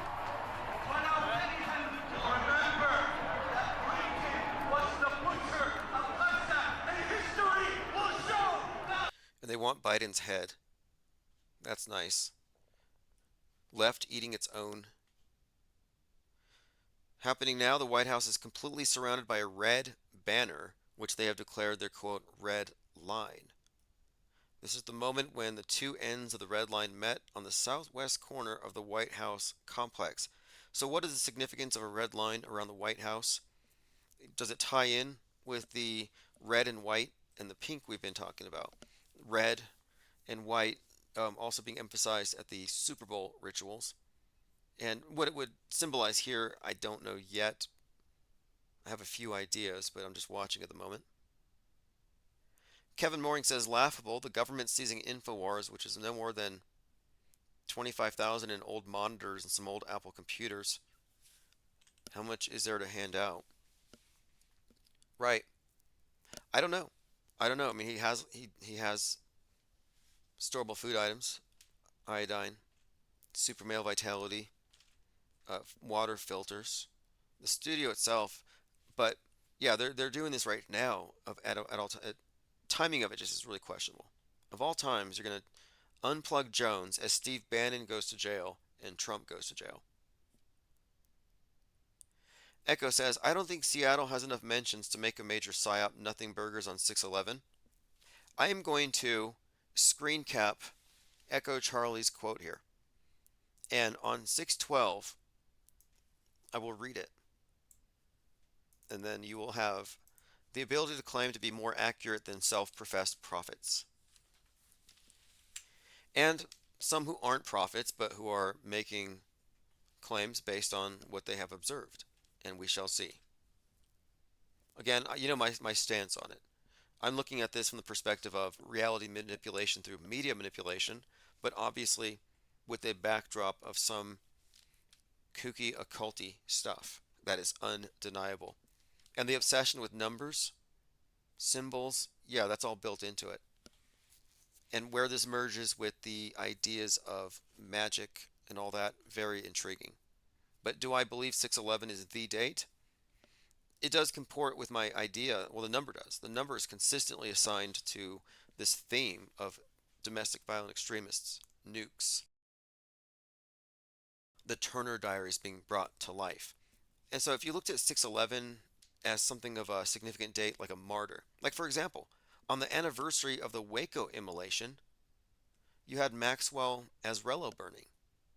So that was Waco, which was, I believe, the same date as the Oklahoma City bombing by Timothy McVeigh, who was executed on 6/11. So again, you have this connection here with the 6/11 execution, the Waco immolation, and the Oklahoma City immolation. And that's a story in itself. You know, Timothy McVeigh, 168 killed. And then supposedly he comes back as this FBI officer, Paul Weisapal, who rescued 168 trafficked children. So like, well, which is it? Did you kill 168 kids at a government daycare? Or did you rescue 168 trafficked children? You know, he has these two identities. It's kind of interesting to think that McVeigh is Weisapal. And I don't believe McVeigh died on 6/11/2001. Okay, continuing.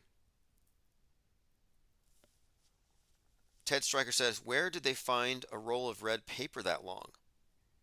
Dua says, my thoughts exactly. There's something cathartic to watch it rolling out. Right. Elephant says, part of the psyop is to get people to chase red herrings. Yes, exactly. Chase red herrings till they get tired. And it used to be slower. The mass media apparatus used to be able to focus a spotlight on something. Like serial killers could hog the headlines for weeks. But now the public attention span, it's not that it's shorter, but there's so much more competition that it's somewhat decimated. And now it's no longer a spotlight. It's like a laser pen going in multiple directions, always moving and flitting about. And they're constantly changing to the next current thing, the next current thing. And it's like, how do you care so much about this event? And then something more egregious comes out. And then you kind of forget about that, and then you move on to the next thing, and these other things no longer seem to matter. Like all those people who are crying about the 1,500 children incinerated in Maui, where are they now? Just seems like there's so much that it just ceases to matter, and there's no tangible counterpart to the claims people are making. And the claims of these various psyops invariably end up creating martyrs. You know, these are martyrs that aren't being challenged, and that's one of the things we have to do. What I think it's important is to not grant them the reality of any of their lies, and then operate as though they're somehow not standing on an edifice of fake news, false events. I mean, look at the fact that, like the moon landing, for example, some people still believe that the moon landing could have been hoaxed, but space is still real, and I don't think it logically follows. You know, like I mentioned earlier, if they're able to produce a better version of a spacewalk next year, and I think they are improving it, it doesn't negate the fact that they've been fake all along and they've looked fake in the past.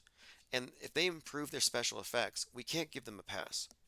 We have to remember that no, this is a house of cards, and just because they're presenting better arguments or making better visual effects, doesn't mean that we have to forget that they used to be really terrible. But the public attention span is so short that it's likely they can get away with it. It's like Dark City. I think the whole thing about Dark City was amnesia. You go to bed at night and you wake up as somebody else. And that's kind of the public right now. This is where it's at, says they're phasing out AJ. They're about to roll out a new version for the newer generations.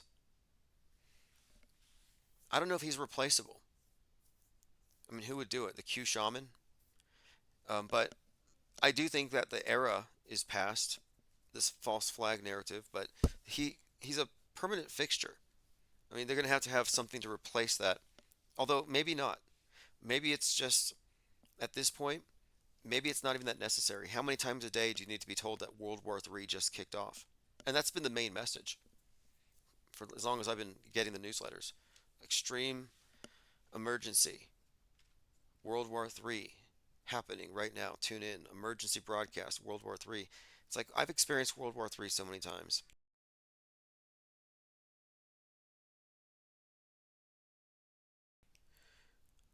All right, let's see here.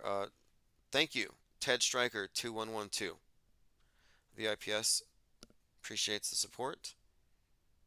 The IPS would not exist without it. And just a quick legal update. According to the rules in the Superior Courts of California, before passing motions, parties have to talk. And so Google did, in fact, weirdly ask me if I was willing to drop the suit. But anyway, I'm filing something later on tonight. I'm going to be requesting the court subpoena the entire email exchange between defendant Goldfinch and defendant YouTube. I have a couple emails that he shared inadvertently with me, which is the basis for my entire case. The leaked emails, not even leaked, the stupidly disseminated confessional that nails him. But I want the entire exchange because I haven't ruled out the possibility that somebody at YouTube was colluding, perhaps even a friend. And if so, that person would have to be charged with probably fraud at a minimum, but significant felonies.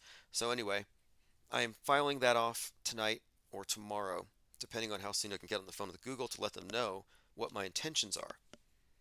Because their objective is to claim that it's not their fault, but it's clearly their fault.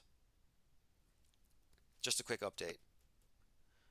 Messianic Charlatan says, I predict Alex Jones makes to cable TV to become the Fox News Glenn Beck. He could fill in that void where Tucker Carlson used to be. That would be an odd flip. Now, Glenn Beck and Alex Jones were kind of in this antagonistic relationship for a time. Glenn Beck used to cry on air all the time, by the way. It's one of the reasons why I stopped following him. This crying on TV should be off. It should just be off, out of bounds. Crisis acting. But on the Glenn Beck show, they were always poking at Alex Jones. And they did a pretty good comparison of Bill Hicks to Alex Jones, just side-by-side voice analysis and impersonation comparisons. And they made, at the Glenn Beck show, they made a pretty decent case that Jones is Hicks. But it couldn't be possible because Jones is 50, and Hicks would be like at least 10 years older, and that's just not possible. All right, we are joined by Northern Girl. Thank you for joining. This is Infinite Plane Saturn Day, following up on a Discord chat where we covered a lot of things.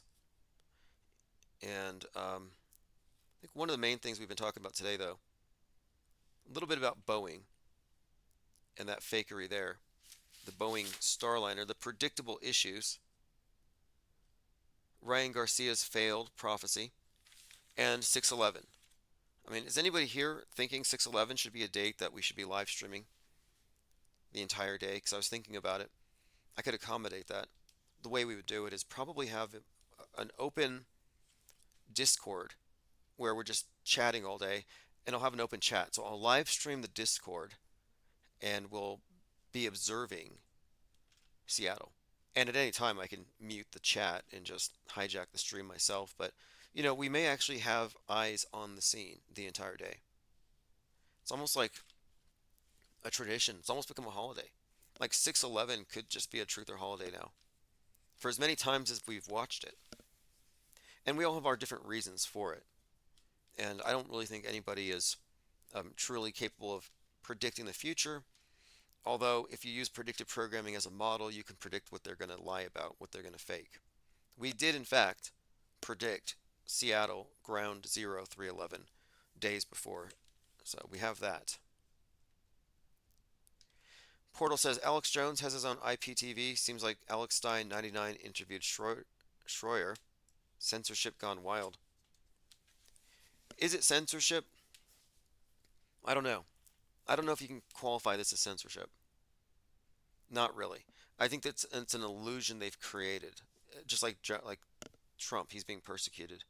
I mean, what is he really saying that challenges the status quo? He serves as a heel.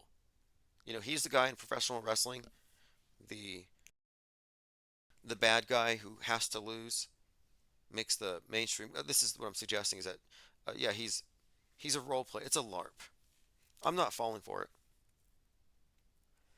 Dewis and Paris says 611, 66. That's where my money is. That's in more than that's 4 decades away. That's going to take a while. And by then we'll have better weapons to worry about. Ollie Goering says live stream at midnight time, Hawaii time. Yeah, okay. Yeah, we'll have to consider Seattle. What time of day would they do it? Like, if you were going to nuke Seattle, what time of day or night would you do it? If it's going to be an EMP and you want to aim for maximum disruption, you're going to do it when people are awake. You're not going to do it in the middle of the night. But you're also not going to want to have the maximum number of witnesses for when you're fabricating the news with your legion of actors. So I'm guessing that 9/11 was done early in the morning for precisely these reasons. They needed everybody to be awake to experience it, but they didn't want everybody already out of bed. They wanted to kind of like catch us off guard. Isabel Ann says, I lived in Seattle for 4 years. PNW is stunning nature. Yeah, look, I'm not even suggesting it's going to be real, but we're just pointing at this pattern of predictive programming, which seemingly would suggest that Seattle's going to be 9/11, Oppenheimered. Godzilla's going to strike pretty soon, as in, I guess, on Tuesday. Diana South says Trump is a rodeo clown. No offense to rodeo clowns. Well, this is season 36 of The Apprentice. I never forget that this is a reality TV show. And if you think about it, that's a great model for explaining how things work. You have the script. You can't control everything necessarily, but for the most part, you can act out a news event like a reality TV show. A press conference, a few interviews, not hard to do. Like, I don't look at the news so much as a window to the world, but a filter. And by that, I mean, well, they could, at any time when they have your trust, it's just simply a matter of inserting a false witness, prefabricated footage. It's fascinating how we're all looking at the world through a singular viewfinder that serves the interests of the power elite. And anything that would conflict with that is deemed heretical, conspiracy theory, dangerous. And they've convinced the public of the existence of mind viruses. And there are people, I believe, who will clamor for some kind of internet lockdown if it means stemming the flow of hate. And I think hate is something of a secular replacement for evil. You know, they don't believe in sin or evil, but you get hate and you get pandemics, kind of fills the void. COVID is a devil the atheists will believe in. Gaia, the God construct. The nuclear bomb is some kind of war god that everyone ducks and covers for. An interesting form of genuflection and groveling.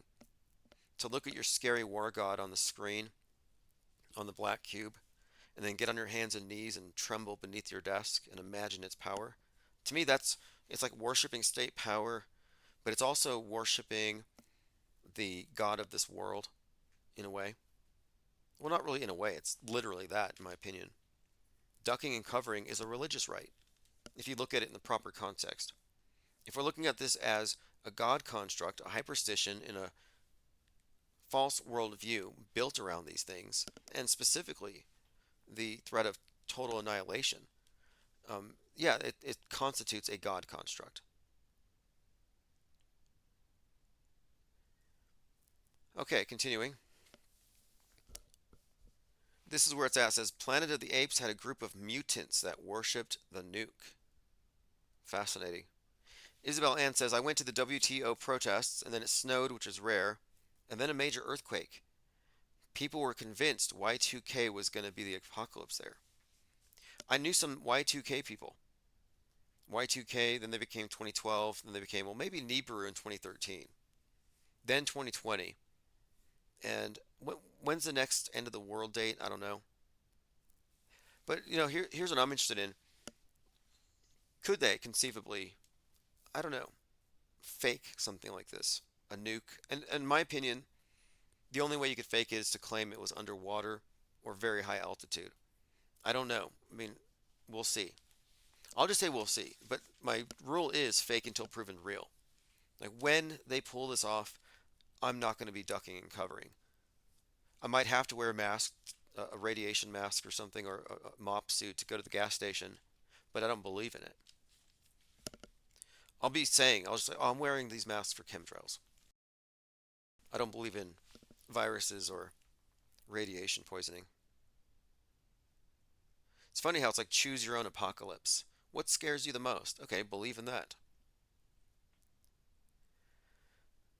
All right, let's continue here. There's a few things in predictive programming news. We have a release tomorrow from Call of Duty, and tomorrow is 6/9, which we've already talked about. 6/9 is code for Cancer the Crab, which correlates with the Kraken.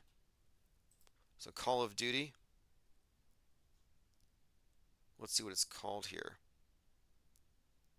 Interesting. I almost don't want to look at this. Latest right-wing conspiracy rage bait. Oh, by the way, speaking of, Call of Duty was blamed for the Uvalde shooting. Did you see that? The families of the children killed at the Uvalde shooting, if you remember, I think Alex Stain actually went over there and he cried for the victims and he whined at the city council.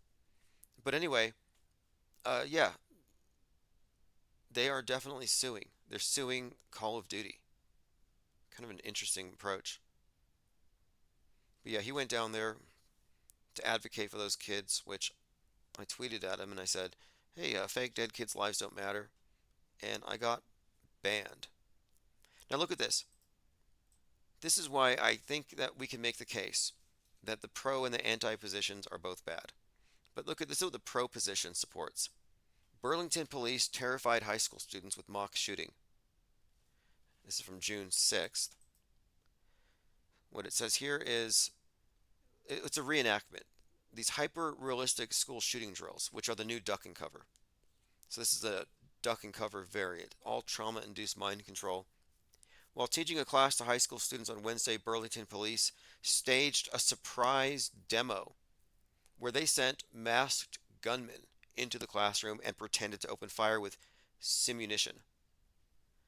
So imagine you're in class and a bunch of LARPing cops in full battle regalia burst into your classroom and start shooting everybody. Such great training value, really scare them and they say, yep, got to be scared of the right wingers. Be scared of your Second Amendment. One mother said, quote, I'm baffled. It's a real threat to these kids to have a school shooting. This is something to worry about. The incident unfolded during a forensic class. The 20 students were told, okay, this is interesting. So they weren't told it was going to be a drill. That's funny. I'm shaking and crying. Oh my God, I'm going to get shot. It felt so real. The students realized it was fake only after. So they weren't told in advance, and that's the problem. The school staff said, quote, I think the students will be fine with the simulation, according to the police statement. They don't sound fine. On Thursday, they expressed disappointment about the incident. They were concerned that the police department would conduct a mock shooting in front of students, and without warning them beforehand, she said it was problematic. But see, my point of it is this. This could fit the definition of terrorism. This is MK Ultra. This might be how they do it. A couple of pull quotes here. They realized it was fake only after. Comrade Ohio says these reenactments are part of police counterinsurgency and police theater propaganda while they traumatize the students. Way higher chance of law enforcement killing someone. Interesting point.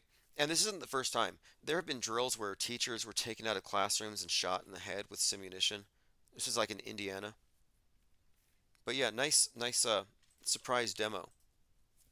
The Kraken wrote, when my son was in first grade, his elementary school had an active shooter drill with lights off, masked intruders crashing into the classrooms, and they sounded gunfire over the PA.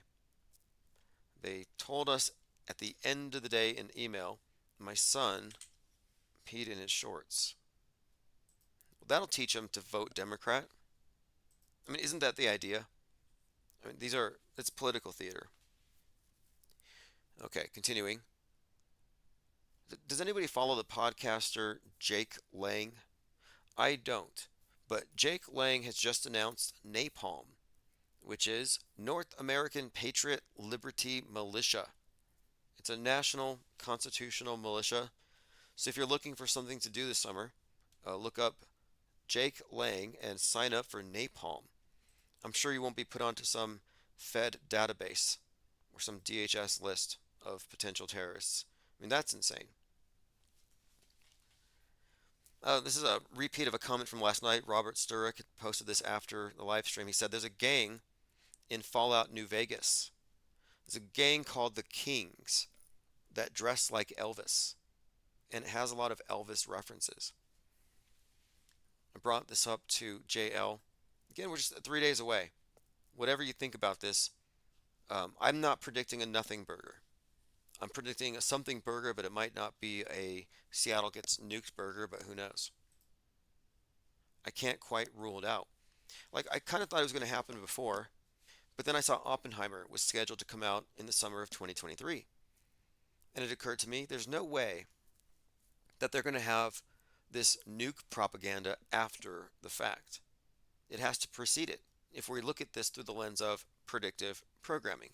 So they get everyone talking about nukes again, brings it back into the news. You see the movie or you don't, but the fact of it is they've reintroduced it into our realm of possibilities, reinforced by the news, by Putin, all this conjecture, the nuke hypesters like InfoWars, etc. So it's on the tip of everybody's tongue. And then, of course, Godzilla comes out, who metaphorically represents the same thing. So they've made it impossible. Like, you could not avoid Taylor Swift. You could not avoid Godzilla. You could not avoid this nuke thing that's just constantly there. So my point of it is, they've saturated the collective psyche with enough of this stuff. And it would have been too soon if it had been before that movie, but the movie's been out, and now we're in Fallout, which follows the mushroom cloud and the resultant fallout and the lockdown period. So another Nolan brother, it's like two Nolan brothers. One does the nuke, one does Fallout. It seems to me that this would fit the pattern of a build-up to a psyop directly correlating to what you just watched on TV. It was the case with 2020. I suspect it'll be the case now. So it wouldn't shock me if they play this particular Illuminati card in the next few days. It would not shock me. Now, am I making a prediction? No. But based on all of the above, if there's not a total vindication, there's going to be some kind of ironic nod to JL's work. It tends to happen all the time. I remember last year, I think it was. Was it last year or the year before?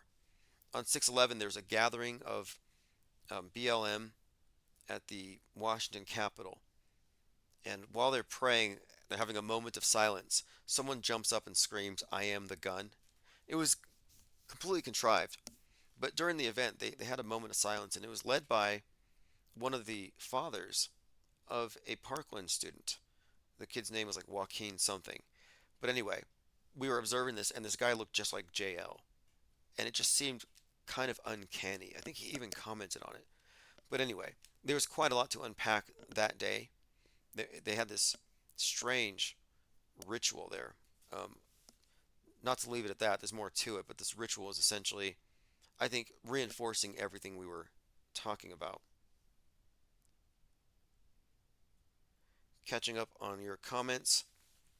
The Incompletist says, I do think there may be something to the Russian missile delivery system, Tupilov, as in Tupelo, Elvis's birthplace. Fascinating. Now, what is the Elvis connection to all this? It's deep. I mean, it's like, where do we even start? However, the Elvis connection to Seattle and all this is kind of wired into the story. It would be incomplete to not really include that as well. But a lot of it has to do with this assertion of Elvis being the image of the beast and the beast's connection with the Kraken, the beast in the abyss, It's an intriguing set of narrative threads if you can weave it all together. But the big picture here, the zeitgeist, yeah, it's pretty much looking like the West is going to be dealt a blow, and it's going to hit in some way representative of the like the Titanic sinking. I'm thinking fall of the Tower of Babel, leave the world behind conveys, I think, what we would expect it to look like. And in that movie, it wasn't like the world ended all at once. It was like they're on vacation, boat crashes, they don't know the significance of it, they act like everything's normal, internet's down. One character ironically says, well, it's just a mass delusion anyway. And it takes a while for it to really fully hit them all how bad everything is. It's like slow motion.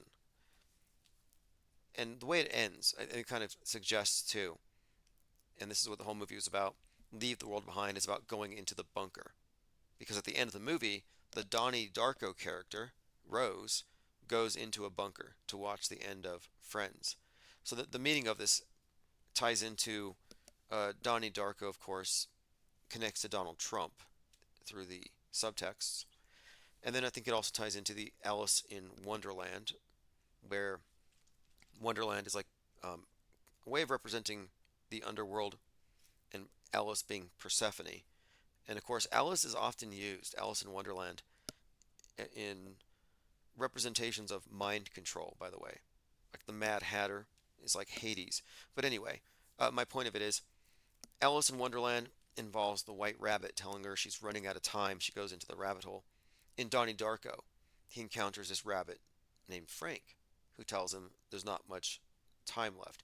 So there's this parallel between Donnie Darko and Leave the World Behind, but all of it's suggestive of leaving the world behind means going into the hole in the ground, leaving the surface world behind, in other words. Elephant says it's a bizarre reality grounded in the spiritual realm. It's hard to dismiss the dark spirits that work their magic by manipulating and controlling humanity. Yes, if we do take into account any of these magical philosophies, even 1%, then we are matrix batteries, and if we're not in control of our own co-creative capacities, then they're surely being steered into something else. And I'm interested in the result of mass paradigm shock. You know, like major changes in thought, philosophical revolutions. What does it do when you change the worldview at once about some certain topic? Because I think a lot of the things we talk about do form constraints. And I think a lot of our bandwidth, individually and collectively, is tied up in useless, fake stuff, mind war. And that's really the basis for skepticism and suspending judgment, is you can kind of cease being a propaganda mule and insist on living a little closer to objective reality as opposed to the subjective, terrifying, hypothetical, what if based realities where everything is scary. Yes, the Russians do have the Poseidon. We've been talking about the simulations they were doing in Seattle, and they were like, if there's a 7.5 magnitude earthquake, we could have a 42-foot tsunami take out Seattle.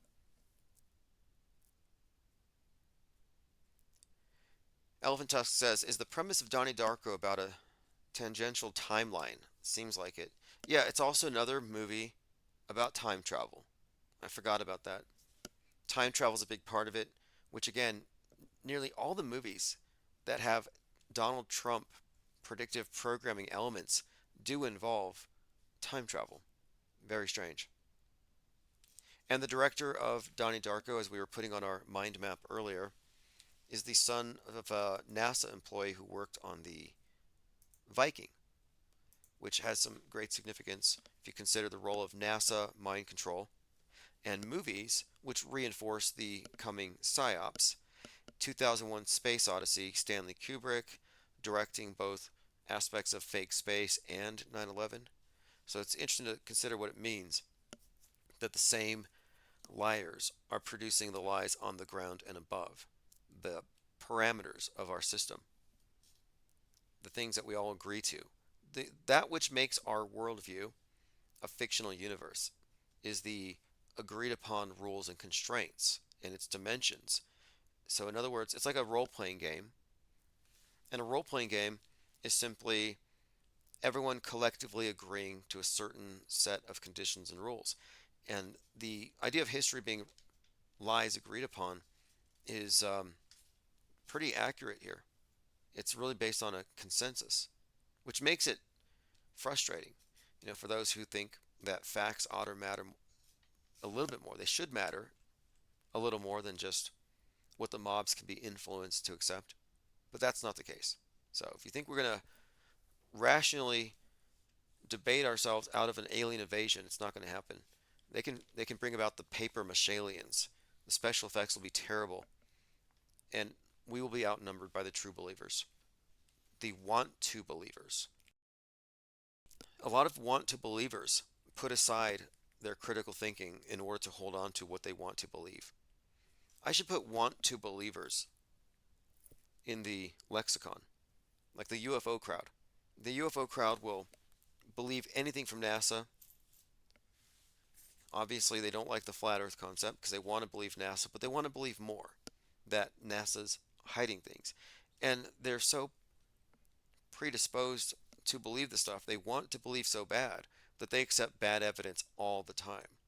So the want to believers are worse than low information believers because they're not even waiting for low information. They're just waiting for anything. The QAnoners qualify as want to believers. Like they want to believe in the plan and JFK. They don't really have any true confirmation, but they're really stuck on this idea. Dewis in Paris says cellar door was maybe a portal alluded to by Drew Barrymore's character. Yes, in Donnie Darko, maybe I should rewatch it, but they reference Graham Greene's The Destroyers and Graham Greene's assertion that cellar door was the most beautiful expression in the English language for some reason. And I looked into that Graham Greene, and there's some interesting backstory to that writer, some kind of a spy or something. But the main thing was, in The Destroyers, they burn a lot of cash in a mattress, and Donnie Darko suggests something about their desire to just see the world burn. And it kind of echoes Heath Ledger burning the cash and then saying some men just want to see the world burn. Okay, continuing here. Going through my Minds.com notes. Yeah, San Francisco has a 33-foot tall bird representing Trump. Yeah, that's Trump deranged. I thought that was a pro-Trump thing. Apparently it's an anti-Trump. How is it anti? If somebody makes a 33-foot tall idol to you, how is it anything but complimentary? Like it means you matter. And I don't think that's bad publicity anyway. Now, wasn't it Kid Cudi was doing the same thing? Yeah, here we go. Kid Cudi has 33-foot tall statues made of himself. A 33-foot tall statue of Kid Cudi has been sailing across a barge to promote Insano. I think he had glowing eyes. I don't know the significance of it. Just stands out that it happens to be 33 feet tall. Same height as the Trump chicken. Very suspicious. Alright, continuing. We have been covering this Boeing Starliner. We'll continue to follow that. Mainstream media is always just Captain Obvious, but for the wrong reasons. Climate change directly affects mental health, research finds. Yeah, it does. But it's not the climate change that affects mental health. It's the belief in climate change. Think about that.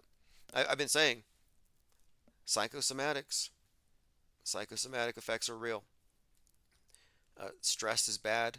We all know this, but there are consequences to believing this stuff. And the power of belief to affect our health, mental and otherwise, is well understood. Placebo, nocebo, psychosomatics. So the belief in climate change does directly affect mental health. Like we already know this. Now the thing is, the same could be said for replace this with belief in 5G tower death rays, chemtrails, belief in demonic aliens, anything, direct energy weapons, perhaps. Fill in the blank red herring that controls the world. I think any kind of really no vibe negative belief that you take on could have some effect on your mental health in a sense, depending on how you define mental health. But I think it could be argued that yes, belief in climate change is really bad for a lot of people, especially the ones who commit criminal acts because they feel morally justified. I mean, look, they're trying to save the whole world. So they can justify destroying some artwork or committing some kind of property damage. And look, they're committing property damage because they're commies. And commies isn't code for anything. We're talking about people who have an ideology that doesn't believe in property rights for the individual, and destroying private property is for them a moral good, like stealing from corporations. So yeah, they're destroying property not because they want to save the world, but because environmentalism is just a cover for what is actually a collectivist agenda.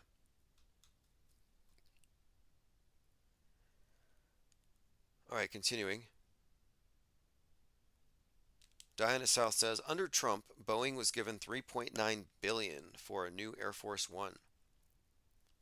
I'm just suggesting here is that Boeing may be a crisis actor. One of these companies that's going to play ball with the PSYOP entertainment complex, like Walmart, for example. Walmart has been a location for some pretty major psychological warfare events, specifically Patrick Crusius.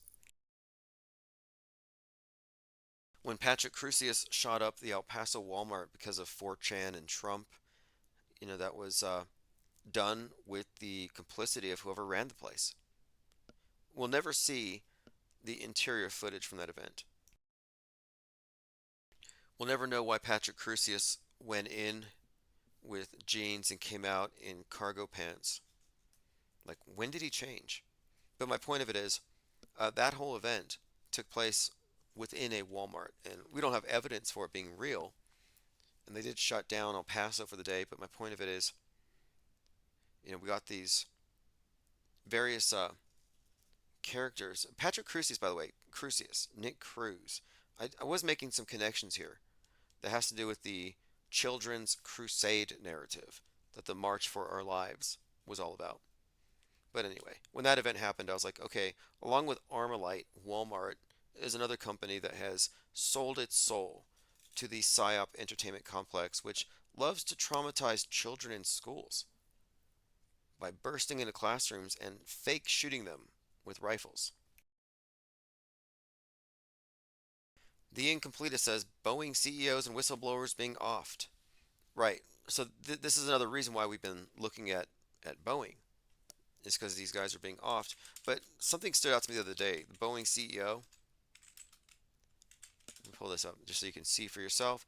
David Calhoun, who led Boeing since 2020, has left the company. Well, he's going to leave. And they just approved a pay package of $33 million. Disgruntled investors take aim at his $33 million payout. Now, I'm not pointing this out just for no reason. This number is consistently associated with hoaxes. Like, if I was to venture to guess what it means precisely from their perspective, if I was an insider, I would say, it's a hoax and that we control it, that it's part of our news bending operations when it has these hallmarks. Grinning actors and 33s all over the place. And this is just another example. Yeah, Diana South says those school shooter drills are sick. Well, they are sick, traumatic, I'm sure. But another aspect to it is they're done under the pretense that it's a necessary thing. It's a necessary evil because they need to know how to protect themselves from right-wingers with guns. I mean, that's pretty much the underlying basis for it, that we have to accept this as a preventative. And I'm looking at it as, no, this is a way that they systematically program people to have negative associations with guns.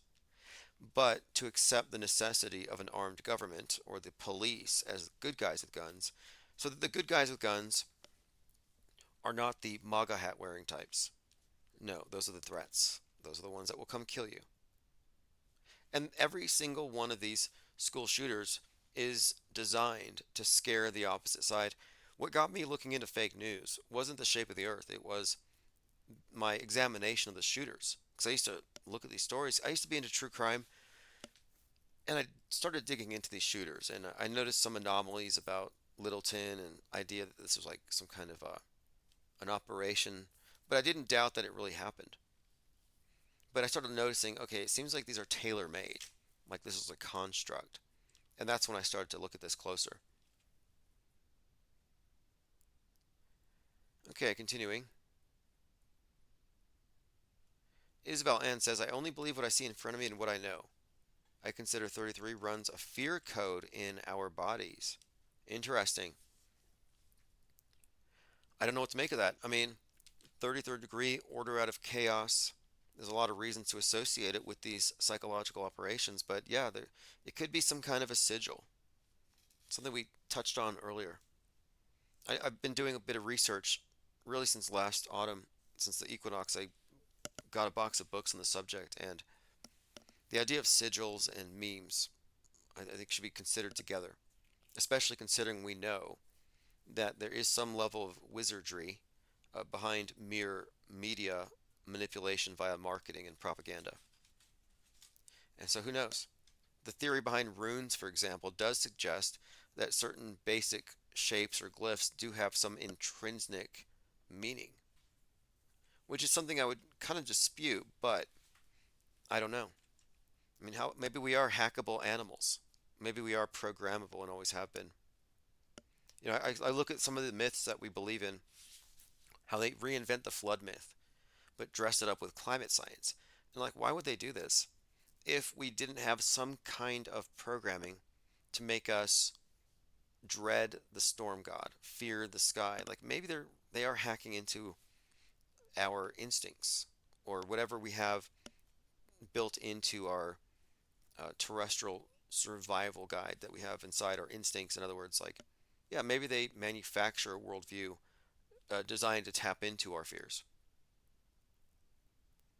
I mean, 911, the number became the emergency number starting in 1968, 33 years before 9/11. So you could look at that as 33 years of neurolinguistic programming, the association of emergency, disaster, and punching that number, and then that day happens, and it's perfect, you know, from a scripting perspective.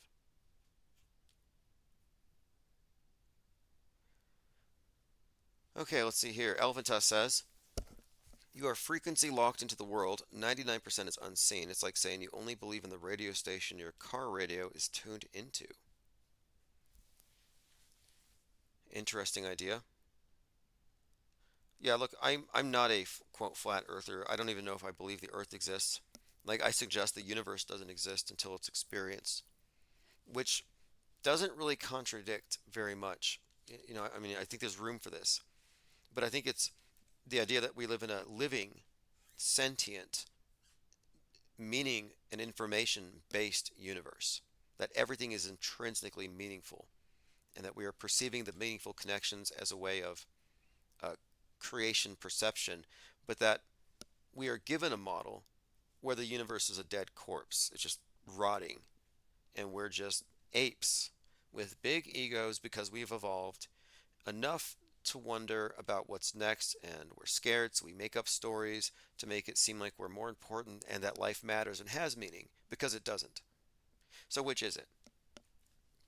I do think that we have been given a model that excludes not just the soul, but the effect the soul has through the uh, through the manifesting vehicle of the physical body on the world when it's directing its intent. Like, in other words, our focus attention is some kind of a resource that they seem to be tapping into.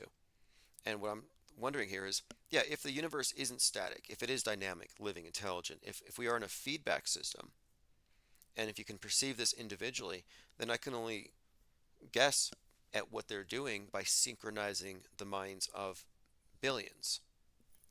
I mean, it's an interesting thought experiment to consider what would happen if that were disrupted. Elephant says, actually, we're all tuned into a singular reality and modulating into others at all times.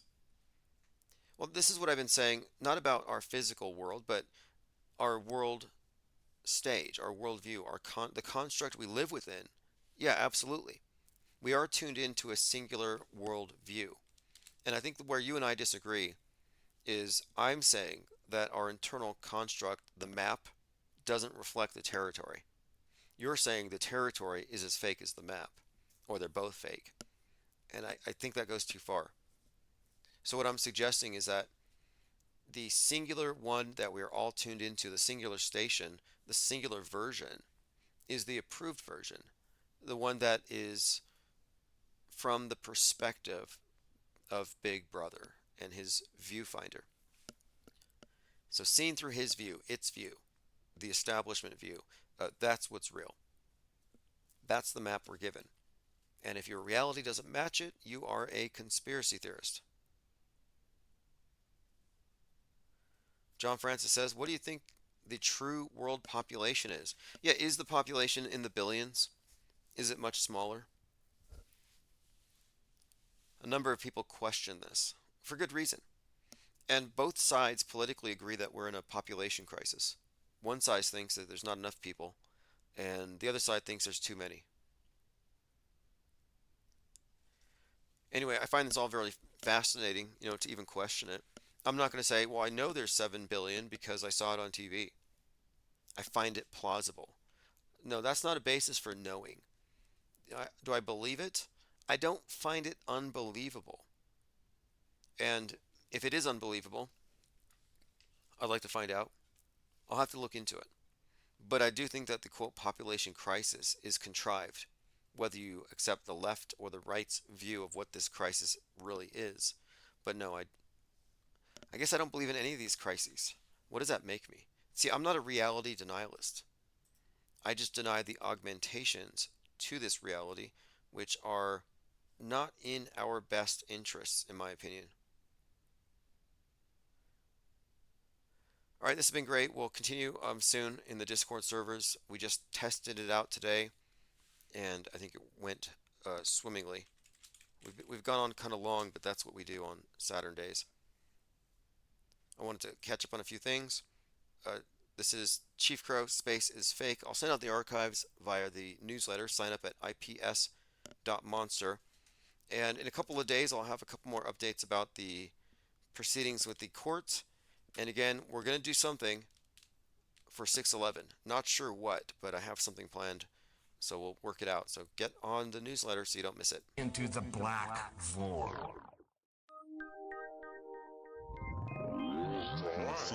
Because you can see the stars. Oh, yeah. We were never able to see stars from the lunar surface or on the daylight side of the moon. It's not a black void. I mean, it's black, but there's all kinds of polka dots. Space is fake AF. Space is fake AF. There's more than stars. You can see planets. You can see moons. You see the gas. Bit jumping, say the sky was not the limit. He fly to the moon in another second, but we haven't been back since 1972. Destroyed all the papers and blew up the Challenger crew, except for the twinsies. Space is fake AF.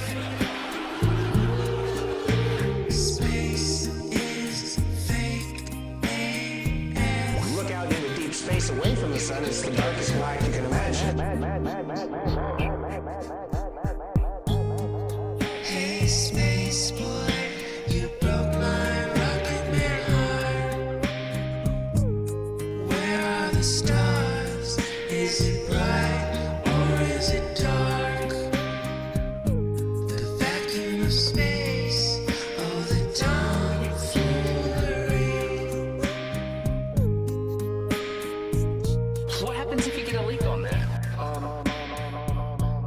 have a leak.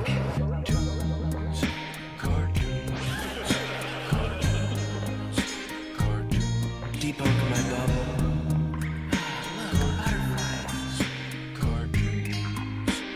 It's hard to comprehend. Space is fake. Two little bitty O-rings. Space is fake. It's not what you think, homeboy. Space is fake. I'll just start doing this. Space is fake. Research Eddie Bravo. You just have a leak. And what you would do is lose air.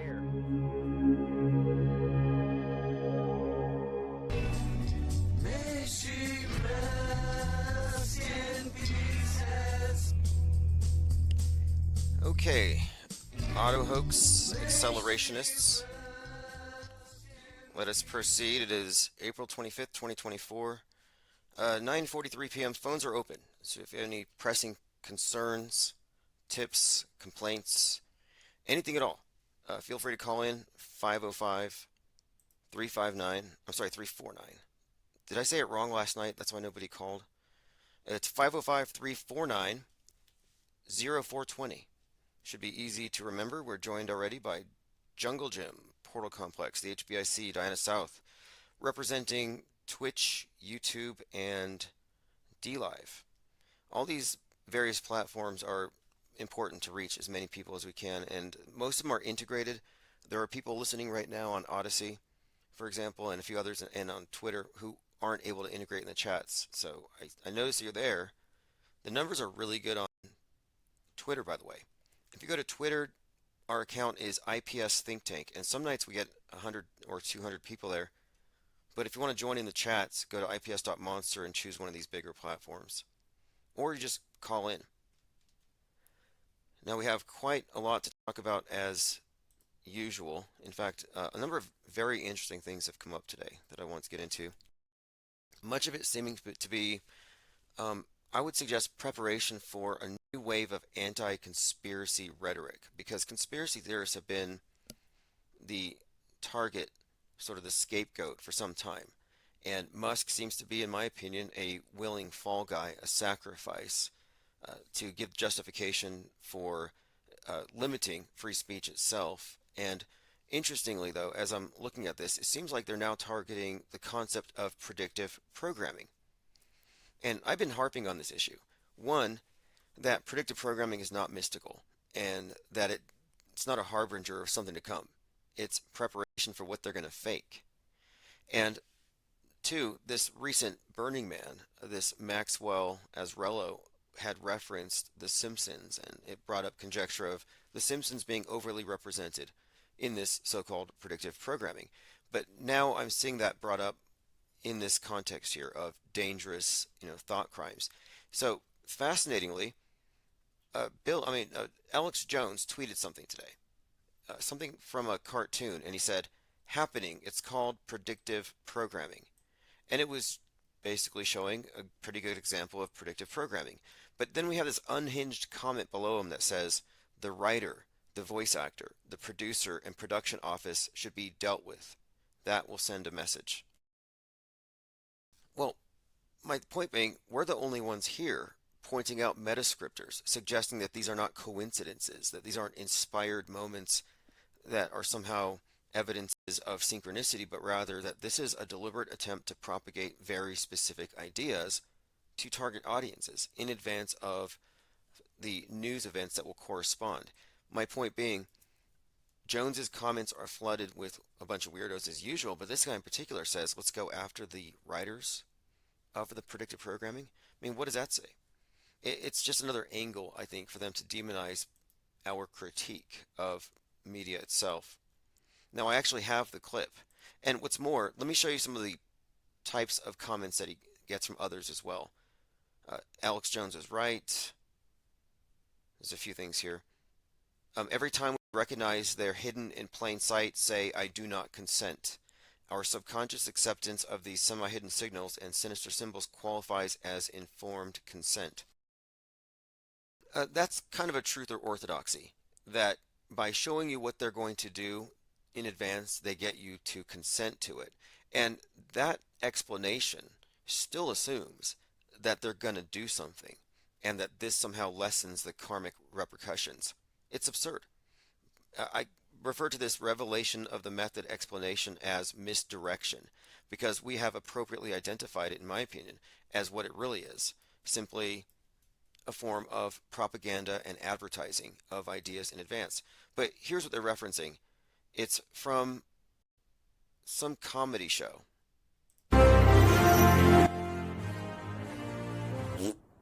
And now with these stones, I will wipe out half of all life on Earth. Wait a minute, I've seen this. You must be with the World Economic Forum. What? Oh, come on. You know, Bill Gates, Klaus Schwab, population control. Surely these guys have some... I can hardly watch this stuff. I think it's nonsense, but this is making some comments about conspiracy theorists reading stuff, reading into things, etc. Here he is explaining the nature of the propaganda. Contaminate our food and water, propagandize us 24/7, and rig our elections, all to make way for the Grand Master Plan to wipe out the vast majority of the population and enslave the rest of us in an inescapable... Anyway, this is what Alex Jones calls predictive programming. And again, there's people in the comments saying we need to find out who wrote these scripts. Just absurd. And I would never advocate any kind of interaction like that anyway. I mean, this is free speech. The fact that it brainwashes people, well, it's freedom of religion. Mainstream media is the biggest religion, in my opinion. Well, in all fact. You know, it qualifies as a state religion. People may talk about separation of church and state, but when you look at how media has quite literally supplanted the role of religion and the church, those arguments are kind of pointless. But my take on this here, of course, is that Alex Jones presents a false view of what predictive programming is. And something else I want to bring up today, we've been talking quite a lot about this idea of this frame of reference that puts everybody into an alternate reality, an immersive illusion. And when people spend most of their time in the real world, they see the internet as just pandemonium. Like, okay, that's the internet. It's not real life. The people who spend most of their time on the internet, who then go into the real world, often find their experiences, I guess, somewhat jarring in a similar way. Here's an example. This individual is walking through a shopping mall, and he cannot believe how empty it is, how there's nobody there. And he's suggesting that the mall isn't real, that it's a simulation. Now, that sounds absurd because he's in it. How can it not be real? And it just says something about, I think it's a comment on how the metaverse has overtaken the meatverse. Fake has conquered real, and his frame of reference is predominantly fake. And so when the real world doesn't align with that, he denies the real world. This is reality denialism. This is a schizophrenic break from reality, but he will not be put in an asylum because everybody's had the same break. But here it's very pronounced. Let me play this clip. So I'm in the mall. This place, so coming to the mall makes me realize we're living in a simulation. Like, this can't be real. Like, you're telling me this place right here that has 2 people working in there, they're selling enough hats. They're selling enough hats just to pay 2 employees. No, I don't believe it. He's really blown away by how empty it is and how there's no way they could be selling this stuff. And he notices some of the products, like these Dreamcatcher earrings that nobody would wear. It's like, how is that paying rent? So he's rightfully incredulous. Maybe he missed the whole bricks to clicks, brick and mortar to online sales, taking a huge chunk of it. Maybe he's just not there at a busy hour, but his contention here is that the mall is not real, that it's a simulation. And he says it ironically, as you can see his own reflection in the mirror here. This place, what do they what do they do? They're selling nail polish and candles. That's not, no, there's no way. Or phone cases? No, not happening. this place. Okay, they're selling Dreamcatcher earrings and rocks. No, never met anybody that bought one of those from the mall. It's all fake. It's all fake. It's all fake. It's all set. I can kind of understand that. I mean, today I went to go watch Civil War, and in fact, let me go through my notes. I bring a notebook with me because I tend to do these reviews, and I'm looking for the subtext and the things that you might forget, the nuances. But I was the only person in the theater, and it was made me think for a moment. I was like, maybe I'm wrong. Maybe there was a pandemic. Maybe Vaxageddon did happen, and I've been ripping on the anti-vaxxers, and they were right. Everybody's not with us anymore. We had some kind of massive depop, and I just wasn't paying attention, or I was in denial. And it would seem like it if I was to gauge it on the mall in the afternoon or the movie theaters. So I did watch Civil War.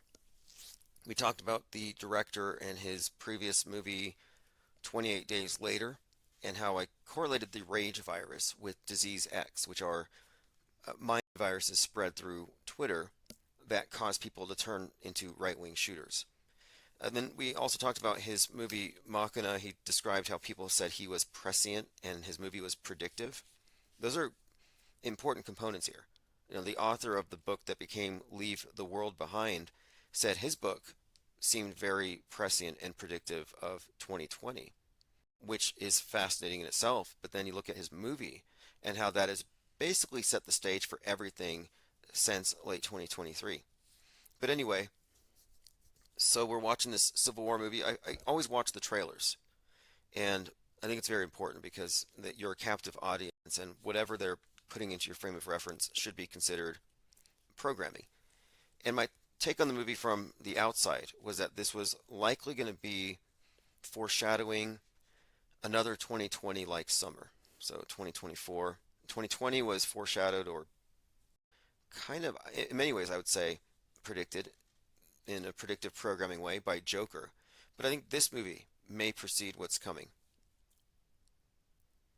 Now, hey, what's up, says OMG, I'm actually on time tonight. Yeah, we're going to be on for a good hour here, and phones are open. Now, we talked about the militia component because Justin Osmone, Justin Moan, the guy who chopped his FBI father's head off, he kind of looks like me, we think intentionally, so we call him Justin Osmone. That came alongside some anti-militia bill being passed. So there's this militia thing that I think is also something worth paying attention to. But anyway, one of the trailers was for Twister, which is climate fiction, which is huge. Climate fiction is a genre of fiction where the bad guy is basically Gaia. Well, it's actually man, and man dealing with Gaia striking out at man. So, of course, climate fiction, Twister, tornado movie. And then there was another preview for a Mad Max type movie called Furiosa. And this one really emphasizes a female protagonist, a female heroine. And the reason why this is significant, I think, is that we're getting ready for a female president. And this has been a theme in all of the Netflix movies. Now, I've got a major spoiler for Civil War, which shouldn't bother you. If you're listening to this, then you're looking for spoilers on the world stage. So we're talking about real life spoilers, events to come. So if I throw out some details about the movie, it shouldn't be a spoiler. These are puzzle pieces to be examined. So it's highly significant that the Trump-esque president, who is, again, you've had fair warning. If you're really trying to not get any spoilers, maybe you should turn away from the screen for a moment. 1 second here. We have Multi-C Zero Dagger. Thank you. The IPS appreciates the support there. Joined by Howard Boyd. Says Timmy Shalom, good boy Timmy, the real Christ see you, bro. Good job, Timmy. Appreciate the sentiments, absolutely. Now, okay, spoiler away. So when he is finally put down, this Trump-esque character, anyone care to guess the demographic, the individual, the person who pulled the trigger? It had to be a black woman. Why is that? Well, that's not just some random detail. it's symbolic in some significant way. So I just thought that's a very important point there. But moreover, the movie is really about, first of all, it opens up with protests, riots, where the police are being really mean to protesters. And right now we have these protests going on at all these college campuses. And the main talking point I'm hearing from InfoWars, from Tucker Carlson, from pretty much anyone, even on the right, is that, their free speech is being trampled on, rights are being violated. And I don't think that's the case. I don't generally sympathize with peaceful protesters in general. Once people start screaming and chanting and breaking things, I tune them out. I don't give them the moral high ground because they are, pretending to stand up for victims. I generally don't trust this stuff. It's full of agitators, provocateurs, and useful idiots. But the movie opens up with that kind of scene, so it's very concurrent, like concurrent programming. If you want to know what's on the news, just watch the movies, and vice versa. Angry mobs, blood, and then it's creating martyrs out of journalists. The whole movie is about journalists getting hit by cops, journalists getting beaten. And I saw something today on the news, and I see if I can pull this up. I believe it was a journalist getting hit by a cop. Now, I'm expecting that we're going to see stuff just like we saw in the movie. Let me see if I can find it. Anyway, we'll get into this, but I want to continue through my notes here. So the theme here they're building is that the journalists are frontline and that they are more or less martyrs because they're taking on the burden of witnessing these atrocities firsthand. And I think this is one of the main points. One of the main points here is that the journalists are coming from a place where nobody cares about the war. They can pretend it's not happening. They can deny the news. And I thought that's kind of interesting in itself, that people can just switch it off. News denialism. And it seems to be like an anti-media sentiment. They just tune it out. And what's more, again, we're looking at how the people who are recording it, the front line, the journalists, even though here they are represented as our witnesses and in a sense martyrs because they're getting the PTSD, they're getting the bad memories, they're risking their lives to tell a bigger story, and in some instances betraying their own instincts as humans to help the people who need help because no, they're just journalists, they have to be objective. The point of it is the movie is, I think, establishing or reestablishing this idea that journalists are doing us a favor and getting us facts, that they're providing a window to the world, that we're getting the truth from them. And it suggests most importantly to me here is that there's a barrier between us and the facts on the ground, and they are the in-between. They are the mediators, and we have to keep in mind that they are the mediators here, that the window that they proffer is not a window. It's a filter. And the filter is what separates us from their version, and this is where they could interject, augment, enter the various psychological operations. So, in other words, I think it makes a great point about how we're actually divorced from the facts, and we have to trust them. And if we do trust them, we're at the mercy of whatever they choose to tell us.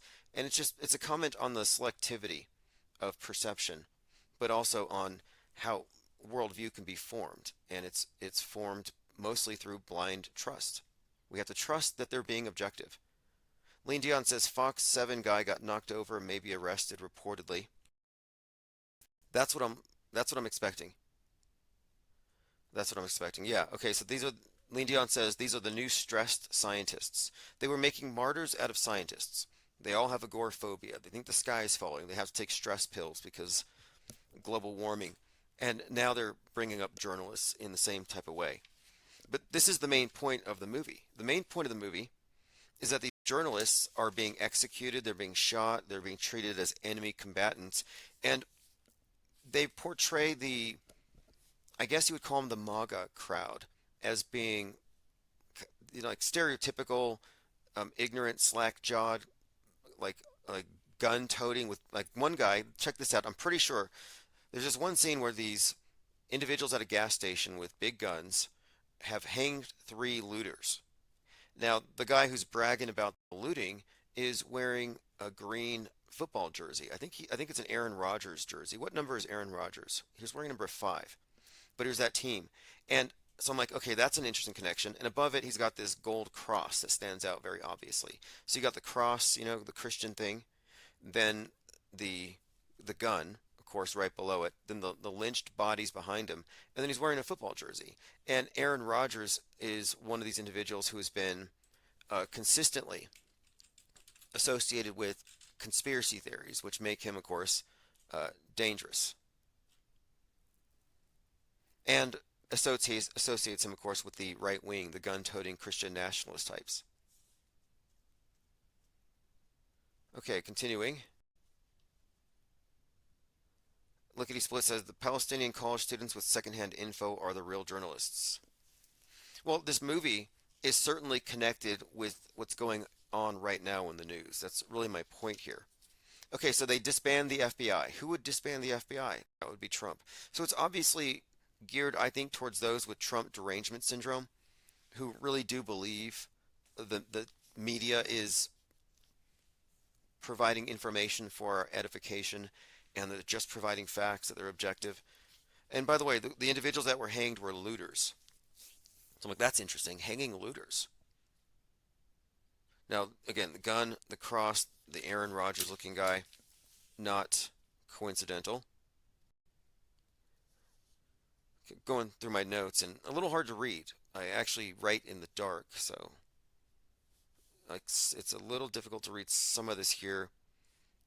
Okay, here's something. They exit the war zone, they go into a town where people are acting as though it's normal, and they describe it as entering the Twilight Zone, like this surreality of it. And taken out of context, I think you could almost look at this movie as a documentary on how they fake atrocity, how they run psychological operations with mass casualties, and how it is completely divorced from reality. And you can choose to tune it out, but I wouldn't call it reality denialism. I mean, look, the apathy itself. Let's just talk about among normies who believe all this stuff, but they're still able to function. Their apathy is real. The fact that they're not ducking and covering because they're afraid of nukes every night shows that they've just become acclimated to it. So even though these various things, these hyperstitions are fake, people do become apathetic. And I think that's actually one of the weapons in the mind war, is to just get people to tune out. I mean, it was really drawing for me after 10/7 when I was having a conversation with someone who, I recognize where someone is, their frame of reference. And they were like, did you hear about the 40 decapitated babies? And I was like, yeah, it's terrible. Nice weather today, right? And I instantly swerved the conversation into the weather. And we didn't look back to talk about the dead baby heads. And my point is, I knew it was fake, so I didn't care. This person believes it to be real and doesn't care. So these are two different types of not caring. One of them is apathetic, one of them is really informed non-belief. Angst G says, the movie sounds ridiculous, the trailer was absurd, glad you watched it.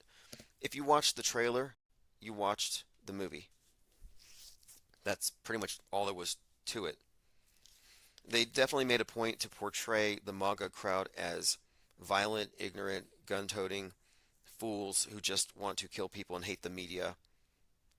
That was kind of a huge point here. And I think, yeah, Trump being the bad guy, they established it. It was, in my opinion, it was kind of shallow. It was a propaganda piece to make it appear that journalists are real journalists. Kind of a joke, if you ask me. So, I didn't laugh once. I mean, it wasn't funny. The movie was, I say it's a joke. I mean, it's just like, the notion is kind of risible here that these journalists are actually out there on the front lines whenever we find real footage of these journalists, they're goofing around, pretending like Scud missiles are going off. That thing with the Burning Man had some CNN reporter with a prepared script talking about the smell of roasted human flesh on the breeze and just how she's breathing it in. I'm like, you wouldn't be sitting there breathing in the stench of burnt human flesh and hair. You would clear the scene. But I'm happy to watch these movies for their predictive programming value, and I think mostly it's about the visuals and the mood, the emotions. It's about what they are setting in people's minds as far as these hypotheticals. How will you respond if? Which team will you be on? And I think these movies are all building up towards fake news events to come. And they've been setting the stage for this upcoming psyop that is going to be, according to the FBI, the result of conspiracy theories. Oh, by the way, I saw a movie poster for the new Joker movie, and the tagline is "All the world's a stage." Kind of interesting, considering how the Joker movie and the Batman movie are very well represented in the world stage psyops. And this is no exception. I mean, that we were just talking about the Burning Man connection to Batman and the Christopher Nolan connection to the symbol of the bat, the nuke, his brother Jonathan in the Fallout movie, and of course the other brother, the Hitman, with the code name Oppenheimer. Interesting family. Lickety Split says, my misphonia kicks in usually when watching in theaters and all the people snacking on things loudly and grossly. I was the only one there. I was alone. And I go there frequently to review movies, and I always sit in the same place, and it's generally empty. The only one that had people in it was Sound of Freedom, and I think it was astroturfed. I think these were like shills, like literal shills. You know how you can find stories of this stuff where they will pay people to stand in line at the movies to make it look like it's more popular than it is. I'm pretty sure Sound of Freedom was shilled by a bunch of people in buses going around the country watching it. It's certainly the case they inflated the number of people who attended because they were able to purchase tickets for other people with their gifting program. And I think that's a way to rig the numbers. Kind of like how literally nobody read Donald Trump Jr.'s book, yet it somehow made it to the New York Times bestseller for a few days. Yeah, it's because they buy all the books and put them in a warehouse. We said, I'd rather have apathetic NPCs than ones telling me to social distance. Oh, wait until they roll out the helmet Karens. Space junk has been a thing. In fact, there was a couple of stories about space junk just today or yesterday. Yeah, we have the piece of space junk NASA confirms object crashed through roof of Florida home, and it came from the space station. And then the Chinese space station itself was hit by space junk today. So you're going to be obliged to wear a helmet very soon. Elephant Tusk says, all the world's a boring stage. You know, there's a tactic that I see employed here, which is representing it as boring, mundane in certain ways when they don't want you to pay attention too closely. That's why the ISS is so boring. And you notice when they do these Q&As, they only talk to children, and they only answer one question. What made you want to be an astronaut? Like, that's it. They have no depth at all. And they keep it boring because it'd be better if you fell asleep than if you look too closely. All right, let's see what we have here. Oh, Travis Kelce. So here's an update on the Taylor Swift front. Now, she released a new album with a lot of songs. I haven't had a chance to review it, but her boyfriend made a shock claim here. Travis Kelce says that 10 to 15 players in every NFL locker room believes the earth is flat. He suggests that jokes and concussions are to blame. But yeah, that's just a claim here that 10 to 15 guys in every locker room believe all these conspiracy theories.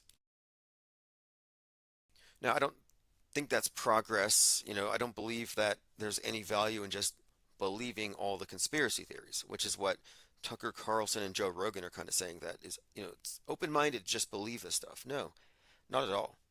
I think that if you're being objective and real, your position should be disbelieving a lot of things you falsely assume to be believed on or believable on bad evidence. So to say you believe the earth is flat, it depends on what you mean by you believe the earth is flat, because are you asserting there is an earth as a discrete object suspended in space? because that's how it's commonly represented. I would say misrepresented. Even the Flat Earth Society represents it that way. And I'm like, well, we don't have enough information to even go with that if you're going to say there is no curve. Thus, infinite plane society. We had to have a counter to this presupposition that assumes a limitation somewhere. It's like assuming the world's going to end soon. If you start with that assumption and you work back, you can arrive at all kinds of wrong conclusions, like climate change, for example. Okay, let's continue. Phones are open 505-349-0420. Just going through my notes, I'll probably write a review, but the main point here with this Civil War movie is that war is bad, Trump's going to cause it, MAGA is scary, and the journalists are honest people dying for the cause, dying for the truth. It's parody. I mean, it's absurd, the whole proposition, now that I think about it. But it does demonstrate, I think, how you could see that they're so far removed from what they're reporting on, and that so we are, as in like, we see what they tell us, what they show us, and that's it. We don't have any basis to say what's real and fake if that's our sole source. And so in a way, we're just kind of a captive audience. And in order to maintain their, I guess, credibility, they need a movie where they're actually doing something other than just obviously lying. All right, let's continue here. I came across something else intriguing here. Let me go into this story really quick. A Chinese space station damaged by debris strike. China will beef up its space debris procedures for astronauts after a partial loss of power. So they actually had a blackout, which I think is pretty significant. Okay, so we're talking about people being reality impaired. This guy goes to the mall and he's convinced it's fake. Well, here's Tim Pool. And there are a few people out there that you can look at as like bellwethers. They kind of show you where people are at, within the box that they're in. And he made this comment here based on this site that shows whether something is AI or not. And what he put here on his comment, though, is, you will never know what's real again. You will never know what's real again. And it's just because how AI is getting so sophisticated. These are comments people have been making, like, oh, you'll never know, you can be fooled. Well, Tim Pool has been consistently fooled by the animations from Boston Dynamic. These obvious animations. So he's been reality impaired for some time. So I'm showing you this study, or this individual, this perfect, I guess, exemplar of somebody who's gone full metaverse, who's walking around a mall and can't believe it's real. Well, here's Tim Pool. You will never know what's real again. And it's like, he never really did.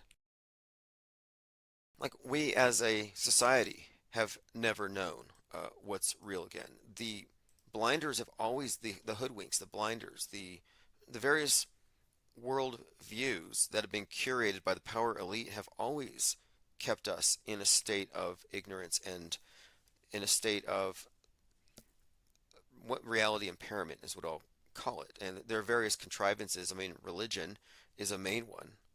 The movie The Village perfectly explains our situation. But I just want to point out that even though AI is becoming really advanced and you can't tell real from fake, this is not a new issue. Before this, they used hyper-realistic masks. And this was all classified until 2015. So we were born into a deep-faked world. It shouldn't be any kind of shock when you see that they have some new version, some new iteration. They're just getting better at it. We're going deeper. And that's the trend. People are becoming increasingly reality impaired. We're submerged in the sea of irrelevance, all these overlapping belief systems that somehow can coexist. We have choose your own reality. And by all indications, there's no way out. I mean, how are people going to navigate their way out? People aren't going to suddenly become appropriately skeptical. They will only become skeptical of the other side. It is too well controlled. It is certainly locked down. Breaking: University of Southern California has just announced it will be canceling its main stage graduation ceremony, traditionally attended by 65,000 people, due to campus unrest and safety concerns. One of the comments says here, this is on Twitter, they're really trying to copy 2020 energy, down to canceling graduation ceremonies. My daughter's was canceled in 2020. Disappointing for the students, still a great accomplishment. Up next, hashtag riots. Cancellations. Now, this is part of the strategy. When they cancel a big event that many people are going to travel to, every single person there is now aware, if they weren't before, that there are riots. So if you didn't know that you have protests going on the campus, well, now 65,000 people know and have had to adjust accordingly. So now they can sit at home and watch it on TV. Continuing. By the way, there's some links in the chat if you want to join the Parallel Media community on X. This is where it's at. Says, I know it's all fake. The cesspool. Oh yes, I never heard him called that. Although his name does not have an E. It's Pool. It's a Mandela effect. The only Mandela effect I believe in fact, is that Tim Pool had an E on it. All right, let's see here. Elephant Tusk says those fake online high school graduation ceremonies in 2020 were ultra cringe. Yeah, well, for all the people who talk about 2020 like it was oppression and tyranny, there were just as many people who were enjoying themselves. The whole COVID-19, the 19 pounds gained while sitting there watching Netflix and getting DoorDash, paid for by stimmy checks. Your, I guess, reward for being a good crisis actor, for being a good LARP. A live-action role player. Hundreds of mysterious black spiders spotted in mysterious Inca city on Mars. New satellite photos reveal every spring creepy black spiders sprout on Mars as buried carbon dioxide ice releases dusty geysers of gas. The new ESA images show the phenomenon has begun in the strange Inca city formation. I was looking at this image of what appears to be, as it describes here, Inca cities, these formations, and it does look like lots of spiders on Mars. And it kind of made me think for a minute there. I've heard that expression before, and yeah, it's David Bowie. And we're going to have to do a deep dive into the work of David Bowie and how it ran concurrent with the space program, and still does apparently. But the whole story, the meta-scripted story of David Bowman in 2001 Space Odyssey has a parallel with David Bowie. And it's telling the story of our merging with the screen, the movie, with the fake, the monolith. But anyway, David Bowie had this Spiders from Mars album, and so it's part of his Martian persona, the man who fell to Earth. And we'll get into it later, I'm sure, but David Bowie is one of these characters whose music has a lot of predictive programming value. Not to mention, his effigy was put in that Tesla Roadster that was sent into fake space. Playing a David Bowie song on an infinite loop. And spoiler alert, I'm pretty sure Ground Control to Major Tom is a reference to Tom Cruise, who is scripted to die in space. And I came to this conclusion from a number of different angles, only to find that he's already been portrayed dead on the moon, on South Pole. This is where it's at. Says it was Pool with an E. WTF, Mandela strikes again. Yeah, absolutely. It's the only true Mandela effect. In fact, you know what? I'm sorry to all you men, like all these people who've made Mandela effect their main theme, like Stavely, for example. It's going to have to be rebranded. Since I've already debunked the Mandela effects, but this one's real, it's going to be called the Tim Pool effect.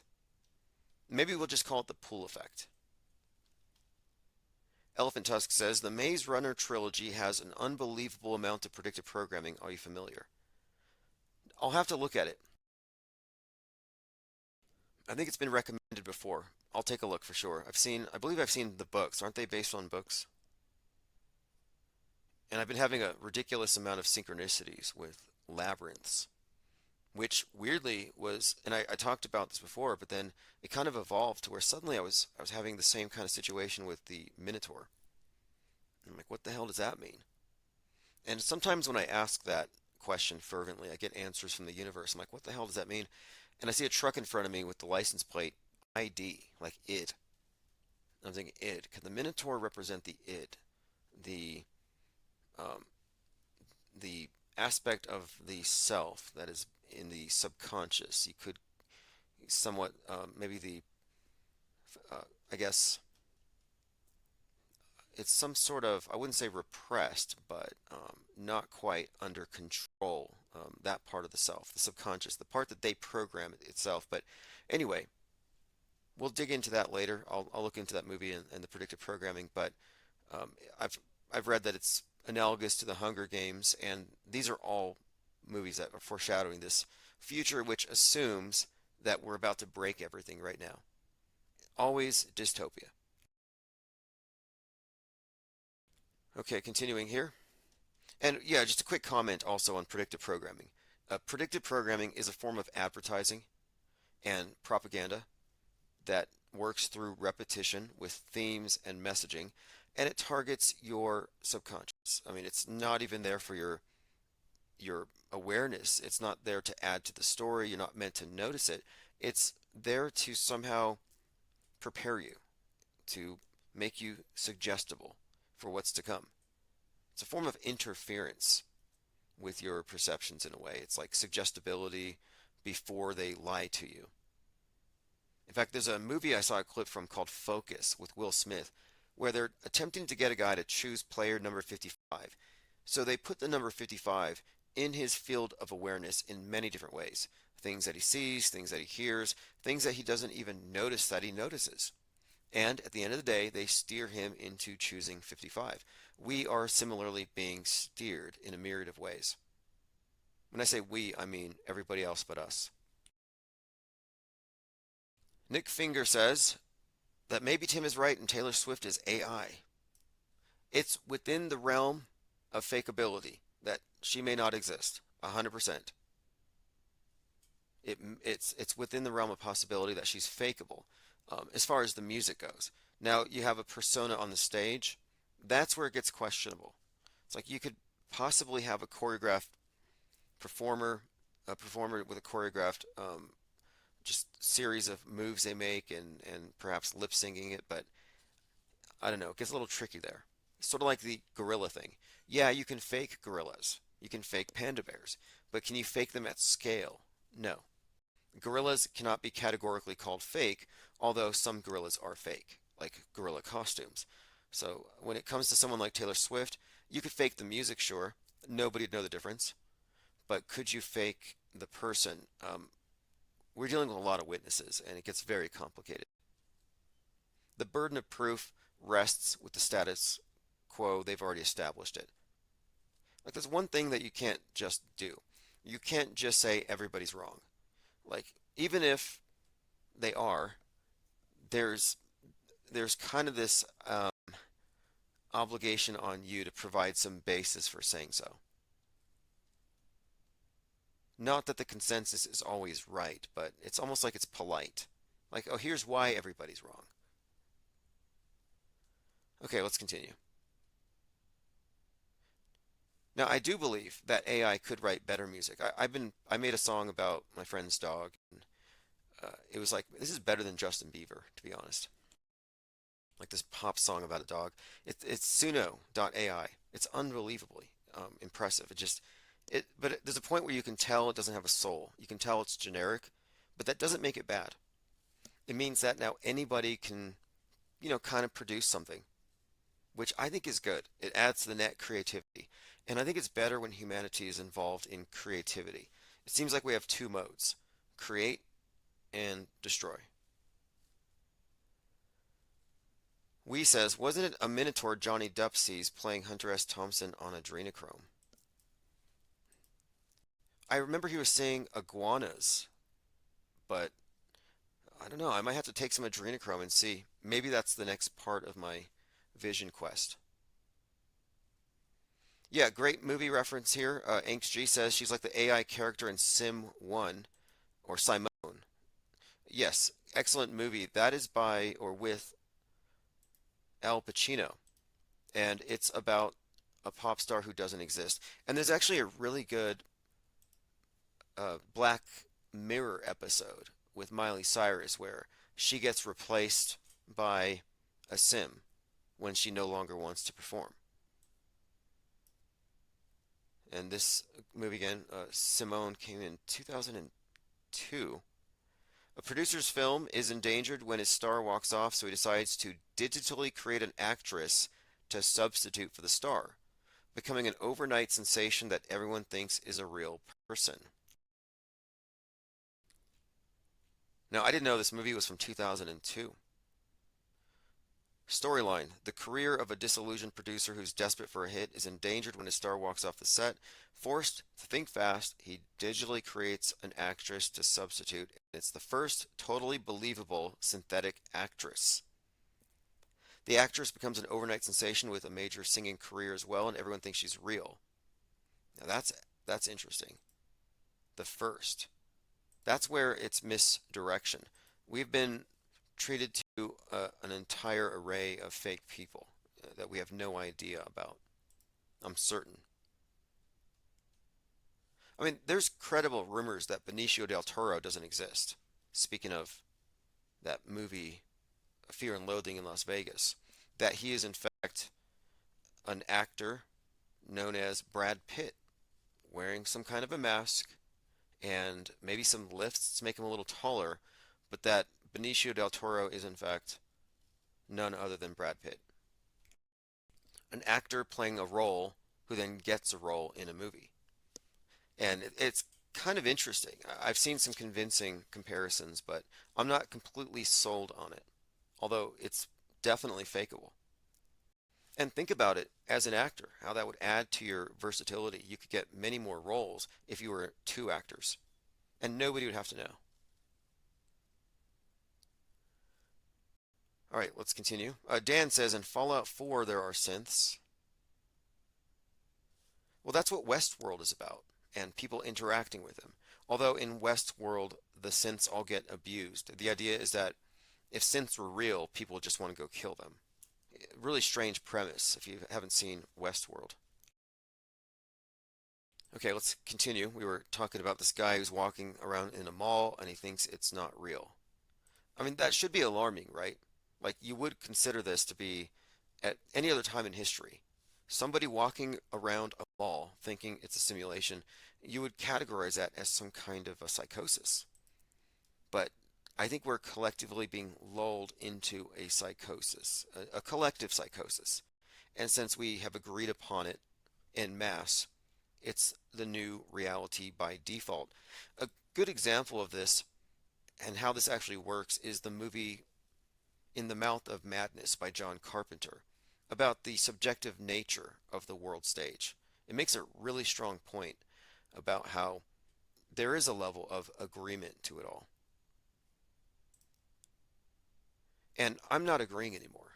I'm not participating. I'm a conscientious objector to all of the psyops and to the framing of everything, because I think our worldview is a product of omission and selectivity and exclusivity that doesn't represent reality fairly. So I've opted out. I've actually stepped out of the box.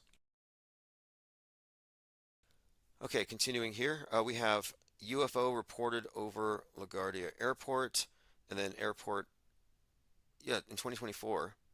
So people are reporting UFOs. UFOs are, again, a story, so you can get ready for the UFO narratives to build up. Object zipping across her line of sight. Now, I want to point out, believing the Earth might not be a ball is a dangerous conspiracy and misinformation. Believing that possibly hostile extraterrestrials are flying around in our airspace is not a dangerous conspiracy theory, nor is it misinformation. This is flying cylinder spotted from plane window. You're going to think of this next story, and you're going to think of the guest who is going to talk about this next story. Michelle Reyes was flying over New York City with her daughter, and she was sitting by a window. When she did what a lot of us do, we, take pictures out the window, nice video of the New York skyline. It's an amazing view. But what Michelle did not expect to see was a cylinder-shaped object zipping across her line of sight near LaGuardia Airport. Was it a bug inside the plane, maybe? Well, she played the video back to look, and no, it was not a bug. Whatever it was definitely outside the plane, and it was flying on its own, and it was really, really fast. Michelle Reyes joins me now exclusively, and I want to welcome back Ben Hansen from UFO Witness on Discovery Plus. Anyway, this whole UFO thing is a psyop. It originates in the Air Force Special Operations, used to discredit conspiracy theorists whenever they see some kind of secret craft. This is not a secret. It's well understood. And that's why UAPs is trending. They want you to believe this stuff. Aliens are a modern replacement in this new scientism world view. It's a replacement for angels. They're angels that atheists will believe in. The idea of man perfected. Human beings at some future point of our evolution, when we've transcended, we've passed the singularity, we've become technologically advanced, we traverse the stars, angels. And if we're really good, maybe the angels will come down and share their tech. That's kind of their whole thing. They worship aliens. And again, this is tied in to the progressive worldview and scientism. And it's notable here that the left embraces the whole alien thing, whereas the right wing sees them as demons. Tucker Carlson has made that very apparent. These things are demons. And I'm like, wow, interesting. Even when it comes to alien invaders, there's going to be a split down the middle on whether they are enemies or not. And MAGA is going to shoot the aliens with their shotguns. My point being, the ones who believe in angels will consider the aliens demons. And the ones who believe in the aliens think that the idea of angels is ridiculous. So they don't even believe in demons or angels. So if they are demons, they're kind of screwed. But it's just fascinating to me how these UFO spotters are given any kind of credibility. There are people on Twitter on YouTube, who just watch the ISS footage, and whenever they see bubbles from those scuba divers, they're like, oh, it's the mothership. No, it's a bubble from the scuba divers who are helping to maneuver these suits around because they don't have flippers, because they're pretending to be in outer space. Let me play some more of this UFO propaganda. And she did call it a story. She didn't say news report. This is a story. As well. Michelle, thank you so much for being here. First of all, wow, that was pretty alarming stuff. What did you do with the video, and did you reach out to authorities to share it with them? Thank you for having me. And when I realized that I had something like this on the video, the first thing I did was I emailed the FAA to let them know what I saw, and maybe it was a safety hazard. I reached out to them. Unfortunately, I haven't heard back from them. They didn't acknowledge my email. And then I sent it to Enigma Labs and the National UFO Database. And any response? Enigma Labs was the only one who Now, I'm pretty sure that Mick West determined it to be a Mylar balloon number 1. Some child had a birthday party, they turned 1, happy birthday, they let the balloon out, and that's what this person saw.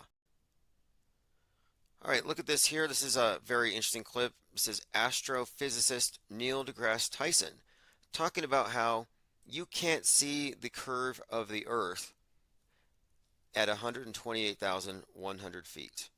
Now, why is this important? Because none of you and nobody you know have ever flown that high.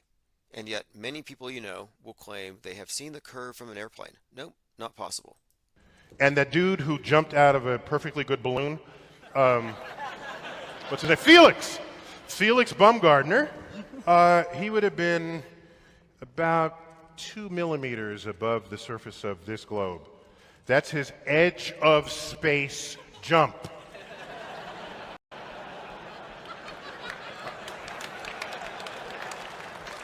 Now, you know, I don't.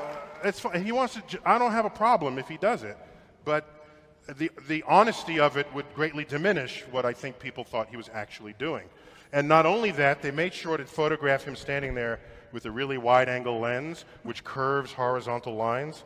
So in the photo, you see this curvature of Earth's surface, and you say, wow, he's in space, look at that. No, he's not.